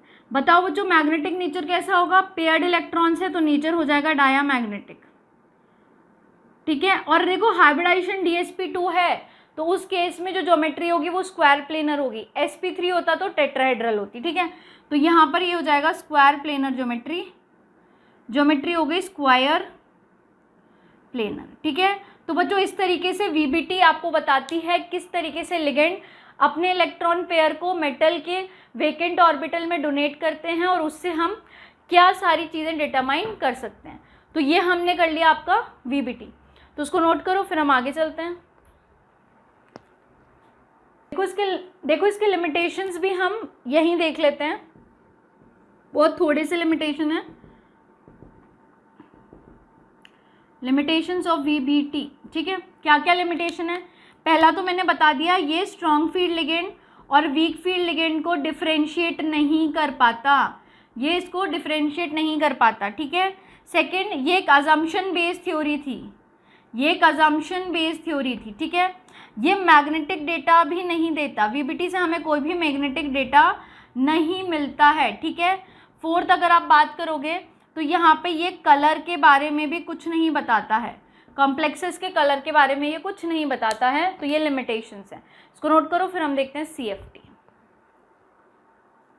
बच्चों अब हम हमारा लास्ट टॉपिक देखते हैं, जो कि है crystal field theory, and it is also important, crystal field theory, ठीक है। अब क्रिस्टल फील्ड थ्योरी को हम शॉर्ट में CFT बोलते हैं, ठीक है। इसने जो बातें बोली थी वो क्या बोली थी कि जो लिगेंड्स और मेटल्स हैं उनको इसने पॉइंट चार्ज माना था, ठीक है। इसने क्या किया था, मेटल एंड जो लिगेंड है उनको पॉइंट चार्ज माना था, और बोला था कि ये जो पॉइंट चार्ज हैं उनमें लिगेंड आपका नेगेटिव पॉइंट चार्ज है और मेटल आपका पॉजिटिव पॉइंट चार्ज है, और मेटल और लिगेंड के बीच में क्या है, एक इलेक्ट्रोस्टैटिक फोर्स ऑफ अट्रैक्शन है। कैसा फोर्स ऑफ अट्रैक्शन है? इलेक्ट्रोस्टैटिक फोर्स ऑफ अट्रैक्शन है। अब उसने क्या बोला था यहाँ पे, एक और चीज़, कि लिगेंड जो है मेटल के वेकेंट डी ऑर्बिटल में अपने क्या करता है, इलेक्ट्रॉन दे देता है, लेकिन अगर अनसिमेट्रिकल मैनर में लिगेंड ने मेटल को अप्रोच किया तो वहाँ पर जो मेटल के डी ऑर्बिटल है उनकी डीजेनरेसी डिस्टर्ब हो जाती है, जिसकी वजह से स्प्लिटिंग ऑफ डी ऑर्बिटल देखने को मिलता है, ठीक है। उसने क्या बोला, अगर जो कि लिगेंड है मेटल को अनसिमेट्रिकल मैनर में अप्रोच कर रहे हैं, ठीक है, अप्रोच कर रहे हैं, तो उस केस में क्या होगा, जो मेटल के डी ऑर्बिटल्स हैं, डीजनरेटेड स्टेट में, मतलब जिनकी एनर्जी क्या है, सेम है, जो कि आपका dxy है, dyz है, dzx है, और आपका dx स्क्वायर y स्क्वायर है, और आपका dz स्क्वायर है। ये कैसे ऑर्बिटल्स हैं, डीजनरेटेड, मतलब इनकी एनर्जी क्या है बच्चों, सेम है, इनकी एनर्जी कैसी है, सेम है। और जब एनर्जी सेम है, अगर इन्होंने अनसिमेट्रिकल मैनर में मेटल को अप्रोच किया तो उस केस में इनकी डीजनरेसी डिस्टर्ब हो जाती है और इनकी स्प्लिटिंग देखने को मिलती है इन EG एंड T2G। EG में देखने को मिलती है और आपके T2G में देखने को मिलती है। क्लियर है ये चीज़, ठीक है। अब क्रिस्टल फील्ड थ्योरी के हिसाब से हम क्या करेंगे, स्प्लिटिंग इन ऑक्टाहेड्रल कॉम्प्लेक्सेस देखेंगे। क्या करेंगे, according to CFT we'll see crystal field splitting in octahedral complexes। देखो बच्चों, ऑक्टाहेड्रल कॉम्प्लेक्सेस वो होते हैं जो कि आपके 6 लिगेंड हो, यहाँ पर आपके 6 लिगेंड होंगे, उस केस में हम बोलते हैं ऑक्टाहेड्रल कॉम्प्लेक्स, ठीक है। तो देखो ऑक्टाहेड्रल कॉम्प्लेक्स में स्प्लिटिंग किस तरीके से होती है, तो सबसे पहली चीज़ तो स्ट्रॉन्ग फील्ड लिगेंड और वीक फील्ड लिगेंड का ध्यान रखना है। स्ट्रॉन्ग फील्ड लिगेंड होगा तो स्प्लिटिंग कैसी होगी, स्प्लिटिंग होती है आपकी ज़्यादा, स्प्लिटिंग क्या होगी, ज़्यादा, ठीक है। और अगर वीक फील्ड लिगेंड है तो क्या होगी, स्प्लिटिंग कम होगी, ठीक है। तो अगर आप बात करोगे किसकी, crystal field splitting in the case of, हम पहले बात कर लेते हैं किसकी, वीक फील्ड लिगेंड की। देखो उससे पहले तुम 1 मिनट इसको नोट करो, मैं फिर बताती हूँ। हाँ देखो, इसमें ये चीज़ अभी पेयरिंग एनर्जी समझानी है मुझे, वो मैं समझा दूंगी, पहले चलो देख लो, ये समझो, पहले हम क्रिस्टल फील्ड स्प्लिटिंग ही समझते हैं, ठीक है। आपको पता है डीजनरेटेड ऑर्बिटल्स जो होते हैं, डी ऑर्बिटल्स, उनकी एनर्जी सेम होती है, मतलब ये dx स्क्वायर है, ये आपका dy स्क्वायर है, ये आपका dz स्क्वायर है, सॉरी ये क्या लिख दिया मैंने, dxy, सॉरी दोबारा लिखती हूँ, ये आपका dxy है, dyz है, ये आपका dzx है, ये आपका dx स्क्वायर y स्क्वायर है, और ये आपका dz स्क्वायर। क्लियर है। होता क्या है, जैसे ही लिगेंड्स मेटल को अप्रोच करते हैं इनकी एनर्जी थोड़ी सी बढ़ जाती है और यहाँ पर ये एनर्जी लेवल इनका हो जाता है। अब जैसे ही अनसिमेट्रिकल मैनर में मेटल के ऑर्बिटल्स को अप्रोच करेंगे, उस केस में यहाँ पे इनकी ऑर्बिटल्स में क्या हो जाती है, स्प्लिटिंग देखने को मिलती है, डी ऑर्बिटल्स की स्प्लिटिंग। तो यहाँ पे तो ये आपके Eg ऑर्बिटल कहलाते हैं, और नीचे जिनकी एनर्जी चली गई उनको हम कलेक्टिवली T2g ऑर्बिटल बोलते हैं। यहाँ जो ऑर्बिटल्स आए हैं वो आपके dxy, dyz और dzx होते हैं, और ऊपर जो गए हैं वो है dx² y² और dz²। इनकी एनर्जी बढ़ गई, इनकी कम हो गई, ठीक है। यहाँ पे जो क्रिस्टल फील्ड स्प्लिटिंग हुई है उसको हम डेल्टा नॉट से रिप्रेजेंट करते हैं, ठीक है, और इसको हम बोलते हैं बेरी सेंटर, ठीक है। इसकी जो एनर्जी राइज हुई है वो 0.6 से राइज हुई है और इसकी 0.4 से कम हुई है, ठीक है। अब देखो यहाँ पर जो स्प्लिटिंग हुई है, अब मैंने क्या बोला आपको, स्ट्रॉन्ग फील्ड लिगेंड में स्प्लिटिंग ज़्यादा और वीक फील्ड लिगेंड में स्प्लिटिंग कम। मान लो यहाँ पर कॉम्प्लेक्स कुछ ऐसा होता, NiCN⁴ यहाँ पे 2- और यहाँ पे एक एग्जांपल ले लो COF6 यहाँ पे 3-, ठीक है। ये वाला केस कैसा है, स्ट्रॉन्ग फील्ड लिगेंड का। फ्लोरीन कैसा होता है, वीक फील्ड लिगेंड होता है, ठीक है। तो यहाँ पर देखो स्ट्रॉन्ग फील्ड लिगेंड में स्प्लिटिंग ज़्यादा हो गई, स्प्लिटिंग ज़्यादा हो गई है, ठीक है। अब मैंने तुम्हें बताया था इसमें कितने इलेक्ट्रॉन्स अवेलेबल होते हैं। देखो निकेल पे जो ऑक्सीडेशन स्टेट आती है वो +2 आती है, कितनी आती है, +2, और इसका जो इलेक्ट्रॉनिक कन्फिग्रेशन आता है 4s0 3d8 आता है, ठीक है। यहाँ कोबाल्ट का जो आ रहा था वो कितना आ रहा था, होना चाहिए था 4s2 3d7, पर आता कितना है 4s0 और आपका 3d6। क्यों आया, क्योंकि कोबाल्ट पे ऑक्सीडेशन स्टेट +3 है, ठीक है। तो यहाँ पर देखो 8 इलेक्ट्रॉन है। अगर हम बात करें स्ट्रॉन्ग फील्ड लिगेंड में स्प्लिटिंग ज़्यादा है तो 8 इलेक्ट्रॉन कैसे भरोगे, 1 2 3। अब चौथा इलेक्ट्रॉन यहाँ जाएगा या यहीं पे फिल होगा, ये डिपेंड करता है कि स्ट्रॉन्ग फील्ड लिगेंड है या वीक फील्ड लिगेंड। अगर स्ट्रॉन्ग फील्ड लिगेंड है बच्चों, स्प्लिटिंग हो गई है ज़्यादा, स्प्लिटिंग ज़्यादा हो गई है, तो यहाँ पे इलेक्ट्रॉन इतनी एनर्जी के साथ ऊपर क्यों जाना चाहेगा, वो तो लो एनर्जी को प्रेफर करेगा। लो एनर्जी मतलब स्टेबिलिटी। तो चौथा इलेक्ट्रॉन फिर यहाँ आएगा, 5वां यहाँ, 6ठा यहाँ, 7वां यहाँ और 8वां यहाँ, ठीक है। तो देखो एक चीज़ और कंक्लूड करना इससे, स्प्लिटिंग एनर्जी जब ज़्यादा होती है तो बच्चों जो पेयरिंग एनर्जी होती है वो कम होती है। स्प्लिटिंग एनर्जी ज़्यादा है तो पेयरिंग एनर्जी कम है, पेयरिंग एनर्जी कम है तभी तो इलेक्ट्रॉन ने पेयरिंग की। और इलेक्ट्रॉन की फिलिंग किस पे डिपेंड कर रही है, कम एनर्जी लेवल तो फिलिंग फटाफट हो जाएगी, ज़्यादा एनर्जी तो फिर इतनी जल्दी फिलिंग नहीं होगी, ठीक है। अब देखो अगर ये तो हमने बात कर ली स्ट्रॉन्ग फील्ड लिगेंड के केस में, अगर वीक फील्ड लिगेंड होता तो फिर क्या करते। देखो यहाँ पे बता देती हूँ, वीक फील्ड लिगेंड, ये आपका वीक फील्ड लिगेंड है, ठीक है। ये आपकी स्प्लिटिंग हो गई है Eg में और ये हो गई है T2g में, ठीक है। इस तरीके से ये आपका Eg हो गया, ये T2g हो गया। देखो यहाँ वीक फील्ड लिगेंड है, 6 इलेक्ट्रॉन भरने, 1 2 3। अब मैंने बोला वीक फील्ड लिगेंड है, स्प्लिटिंग हो गई होगी कम, और जब स्प्लिटिंग कम हो जाती है तो अब स्प्लिटिंग कम है तो पेयरिंग एनर्जी क्या होगी, ज़्यादा होगी। पेयरिंग एनर्जी क्या हो जाएगी बच्चों, ज़्यादा होगी। तो अब पेयर ना होके इलेक्ट्रॉन ऊपर सिंगल फिल होना चाहता है, तो 5 इलेक्ट्रॉन हो गए, 6ठा यहाँ आ जाएगा, ठीक है। तो यहाँ पर वीक फील्ड लिगेंड और स्ट्रॉन्ग फील्ड लिगेंड से बहुत सारा सिनेरियो चेंज हो जाता है, तो आपको ये चीज़ याद रखनी है। क्लियर है ये चीज़। तो यहाँ पर इसको नोट, 1 मिनट रुको बच्चों, ये चीज़ देखो हमने यहाँ पर ना CN4 ले लिया, जबकि ये कैसा कॉम्प्लेक्स है, ये टेट्राहेड्रल कॉम्प्लेक्स है ना कि ऑक्टाहेड्रल कॉम्प्लेक्स। तो यहाँ पे CN6 ले सकते हैं, क्या ले सकते हैं, CN6 ले सकते हैं। तो यहाँ पर देखो हमने कितने इलेक्ट्रॉन फिल किए थे, यहाँ पे ये 6, तो इस पे आप चार्ज हो जाएगा +4, ठीक है। अच्छा मैंने अभी नोटिस कर लिया, तो यहाँ +4 हो गया, तो ये हो जाएगा 3d6, 6 इलेक्ट्रॉन भरने हैं यहाँ, देखो। तो यहाँ पे मैंने बोला स्प्लिटिंग ज़्यादा, पेयरिंग एनर्जी कम, तो पेयरिंग यहाँ हो जाएगी इस तरीके से, ठीक है। तो यहाँ पे पेयरिंग हो गई, तो यहाँ पे 6 इलेक्ट्रॉन भर दिया हमने, ठीक है। तो अब इसको नोट करो, फिर हम आगे चलते हैं। देखो बच्चों, और अगर किसी को यहाँ प्रॉब्लम आ रही है इस एग्जाम्पल में, तो हम एक ओवरऑल नया ही एग्जाम्पल ले सकते हैं, नहीं तो बाद में बोलोगे मैम ने ऑक्टाहेड्रल में टेट्राहेड्रल करा दिया, वो फ्लो में करा दिया मैंने, ठीक है। इसको सही कर लेते हैं, ठीक है, ऐसी कोई बड़ी बात नहीं है। टेट्राहेड्रल में जस्ट अपोजिट हो जाता है इसका, क्योंकि ठीक है। यहाँ पर देखो सपोज मैंने ले लिया NiCN6, यहाँ पे मैंने ले लिया 4-, ठीक है, इस तरीके से। अब देखो यहाँ पे हाइब्रिडाइजेशन निकालो, Ni पे क्या आएगा, हाइब्रिडाइजेशन ही ऑक्सीडेशन स्टेट, ये x Cn पे कितना है -6, ओवरऑल चार्ज -4, तो x कितना हो जाएगा बच्चों +2, ठीक है। तो Ni +2 अगर है तो होना क्या चाहिए electronic configuration 4s2 3d8, but होता क्या है बच्चों 4s0 एंड 3d8, 8 इलेक्ट्रॉन भरने हैं। तो 1 2 3 स्ट्रॉन्ग फील्ड लिगेंड है Cn, तो यहाँ पे क्या होगा स्प्लिटिंग ज़्यादा होगी और वो बोल सकते हैं हम स्प्लिटिंग ज़्यादा होगी और यहाँ पे पेयरिंग एनर्जी क्या होगी कम होगी, तो फिलिंग यहीं पे हो जाएगी, पेयरिंग हो जाएगी।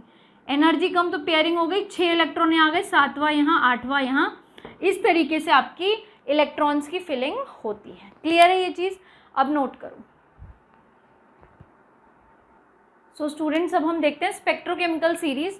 बच्चों जो स्पेक्ट्रोकेमिकल सीरीज़ है वो क्या बताती है आपको फील्ड स्ट्रेंथ बताती है, फील्ड स्ट्रेंथ बताती है कि आपका जो लिगेंड है वो कैसा लिगेंड है, स्ट्रॉन्ग फील्ड लिगेंड है या फिर वीक फील्ड लिगेंड है। तो ये इंक्रीजिंग ऑर्डर है, तो सबसे ज़्यादा स्ट्रॉन्ग फील्ड लिगेंड कौन है carbonyl, then your Cn-, then comes is your En, then comes NH3। और ये पूरी स्पेक्ट्रोकेमिकल सीरीज़ है जो कि किसने दी CFT ने, VBT ने ऐसा कुछ भी नहीं दिया था, ठीक है। तो ये एक छोटी सी चीज़ थी जो मैं बताना चाह रही थी पहले, वो ये मैंने बता दी है। अब हम देखते हैं crystal field splitting in your tetrahedral complex, crystal field splitting in tetrahedral complex, ठीक है। देखो टेट्राहेड्रल कॉम्प्लेक्स में क्रिस्टल फील्ड स्प्लिटिंग कैसे देखोगे, जैसे आप बात करो कि जो आपके डी ऑर्बिटल्स होते हैं वो कैसे होते हैं डीजनरेटेड, ये एनर्जी लेवल है, ये एनर्जी लेवल है इस डायरेक्शन में, ये आपका dxy है, ये आपका dyz है, ये आपका dzx है, ये आपका dx² y² है और ये आपका dz², ठीक है। ये डीजनरेटेड ऑर्बिटल्स हैं। तो यहाँ पे क्या होता है जैसे ही लिगेंड्स अप्रोच करेगा सेंट्रल मेटल एटम को एनर्जी थोड़ी सी बढ़ जाती है, तो यहाँ ऑर्बिटल्स की एनर्जी इस लेवल पे आ गई और यहाँ पे ये dx² y² और ये आपका dz²। तो यहाँ पे टेट्राहेड्रल कॉम्प्लेक्सेस में जो स्प्लिटिंग होती है वो अपोजिट होती है, ऊपर 3 ऑर्बिटल की एनर्जी जाती है और नीचे 2 ऑर्बिटल की। इस ऑर्बिटल को हम नाम देते हैं T2, इसको नाम देते हैं हम E, G मत लगा देना, ठीक है, यहाँ पे G रेड नहीं लगाते हैं, ठीक है। यहाँ पे जो स्प्लिटिंग है उसको हम डेल्टा T बोलते हैं, क्रिस्टल फील्ड स्प्लिटिंग इन टेट्राहेड्रल कॉम्प्लेक्स। देखो डेल्टा नॉड लिखा था हमने ऑक्टाहेड्रल कॉम्प्लेक्स में, डेल्टा T क्या बता रहा है टेट्राहेड्रल कॉम्प्लेक्स में क्रिस्टल फील्ड स्प्लिटिंग। ये बेरी सेंटर है, यहाँ एनर्जी ये होगी 0.4 और यहाँ पे ये होगी 0.6। अब देखो यहाँ भी वही चीज़ होती है strong field ligand weak field ligand, कि अगर आपका कैसा है स्ट्रॉन्ग फील्ड लिगेंड है, ठीक है, तो क्या होगा स्प्लिटिंग ज़्यादा, पेयरिंग एनर्जी कम, तो पेयरिंग होगी। अगर आपका वीक फील्ड लिगेंड है तो क्या होगा आपकी क्रिस्टल फील्ड स्प्लिटिंग क्या होगी कम होगी, पेयरिंग एनर्जी ज़्यादा, तो इलेक्ट्रॉन पेयर ना करके क्या होंगे पहले ऊपर फिल होंगे फिर पेयरिंग होगी। क्लियर है ये चीज़। तो ये थी आपकी स्प्लिटिंग किस में टेट्राहेड्रल कॉम्प्लेक्स में। क्लियर है ये चीज़। अब यहाँ पर एक चीज़ और देखो, जैसे याद रखने के लिए अगर आपकी क्रिस्टल फील्ड स्प्लिटिंग ज़्यादा है पेयरिंग एनर्जी से, क्रिस्टल फील्ड स्प्लिटिंग ज़्यादा है पेयरिंग एनर्जी से, तो यहाँ पे इलेक्ट्रॉन्स की होगी पेयरिंग, इलेक्ट्रॉन्स की क्या होगी पेयरिंग, ठीक है। और दूसरी चीज़ ये कब होता है क्रिस्टल फील्ड स्प्लिटिंग कब जाता होती है स्ट्रॉन्ग फील्ड लिगेंड के केस में। सेकेंड, अगर आपकी क्रिस्टल फील्ड स्प्लिटिंग कम है पेयरिंग एनर्जी ज़्यादा है तो इलेक्ट्रॉन्स क्या होंगे पेयर नहीं होंगे, इलेक्ट्रॉन्स पेयर नहीं होंगे, क्रॉस का साइन लगाए, ठीक है। और यहाँ पे क्यों हुआ क्रिस्टल फील्ड स्प्लिटिंग कम क्यों हुई, क्योंकि वीक फील्ड लिगेंड होता है, ठीक है। क्लियर है ये चीज़। अब देखो यहाँ पर हम देख लेते हैं लिमिटेशंस, लिमिटेशंस किसके देख लेते हैं CFT के, CFT के लिमिटेशंस। पहली चीज़ तो ये है कि उन्होंने आपके मेटल और लिगेंड को पॉइंट चार्ज माना, पहला पॉइंट तो यही है, ये लिमिटेशन है। They assumed metal and ligand as point charge, ठीक है। ये चीज़ क्लियर हो गई कि उन्होंने इसको क्या था पॉइंट चार्ज माना और यही इसका मेजर ड्रॉबैक है, ठीक है। अब हम लास्ट बात कर लेते हैं DD ट्रांजिशन की। कलर्ड कॉम्प्लेक्सेस, CFT ने हमें कलर्ड कॉम्प्लेक्स के बारे में बताया था, ठीक है, कलर। कलर किसकी वजह से आता है? डी ट्रांजिशन की वजह से। आपके कोऑर्डिनेशन कॉम्प्लेक्सेस कलर इम्पार्ट करते हैं ड्यू टू डी ट्रांजिशन। अब देखो डी ट्रांजिशन कैसे होता है। मान लो बच्चों ये आपके डी ऑर्बिटल्स हैं, ठीक है। डी ऑर्बिटल्स में सबको पता है स्प्लिटिंग होती है ऑक्टाहेड्रल कॉम्प्लेक्स में, ईजी में और T2G में। क्लियर है ये चीज़? मान लो यहाँ पे एक इलेक्ट्रॉन प्रेजेंट है, एक अनपेयर्ड इलेक्ट्रॉन है, ठीक है, और ये इलेक्ट्रॉन यहाँ प्रेजेंट है, ठीक है। ये क्या करेगा? विजिबल रीजन की लाइट को एब्जॉर्ब करेगा। लाइट एब्जॉर्ब करेगा तो ये क्या होगा? एक्साइट होगा। यहाँ से इसने लाइट को क्या किया है बच्चों? एब्जॉर्ब। क्या किया है? लाइट को एब्जॉर्ब। यहाँ पे ये क्या हो गया? एक्साइट। एक्साइट होके यहाँ आ गया। अब होगा क्या? ये वापस से डी एक्साइट होके वापस आएगा। ये वापस से डी एक्साइट होगा और वापस आएगा। जब ये डी एक्साइट होके वापस आएगा तो ये किसी वेवलेंथ की लाइट को एमिट करेगा, ठीक है, और वो वेवलेंथ कहाँ लाई कर रही है? विजिबल रीजन में। तो इससे वेवलेंथ ऑफ लाइट की वजह से हमें कलर देखने को मिलता है। और यहाँ से ग्राउंड स्टेट से एक्साइट होके ऊपर जाना और फिर डी एक्साइट होके कलर इम्पार्ट करना, उसी को हम बोल देते हैं कि इलेक्ट्रॉन्स यहाँ पे क्या शो कर रहे हैं? D transition. और डी ट्रांजिशन की वजह से ही कलर देखने को मिलता है। तो ये क्या था आपका? D transition. इसको नोट करो, फिर आगे चलते हैं। तो बच्चों यहाँ टॉपिक तो हमारे सारे ही कवर हो गए हैं। देखो ये हो गई है आपकी क्रिस्टल फील्ड थ्योरी यहाँ पे कंप्लीट। आप चाहो तो यहाँ पे एक और ले सकते हो लिमिटेशन। जो CFT था उसने आपको कोई भी ये क्लू नहीं दिया था कि मेटल और लिगेंड के बीच में कोवेलेंट बॉन्ड होता है। तो it doesn't determined about covalent bond between metal and ligand, ठीक है, ये चीज़ हो गई। और देखो यहाँ पर अगर आप कलर में चाहो तो कॉम्प्लीमेंट्री कलर्स का ध्यान रखना। कैसे? देखो बच्चों जो भी वेवलेंथ की लाइट आपके इलेक्ट्रॉन ने क्या की थी? ली थी, एब्जॉर्ब की थी। और जो लाइट वो एमिट करता है, जिस वेवलेंथ की लाइट को वो एमिट करता है, ठीक है, वो बहुत डिफरेंट होती है। मान लो उसने वॉयलेट वेवलेंथ, वो जैसे मैं यहाँ लिख देती हूँ विबग्योर, इस तरीके से अगर उसने ये लाइट एब्जॉर्ब की है तो कॉम्प्लीमेंट्री कलर वो येलो शो करेगा। अगर इस वेवलेंथ की लाइट एब्जॉर्ब की है तो कॉम्प्लीमेंट्री कलर ग्रीन होगा।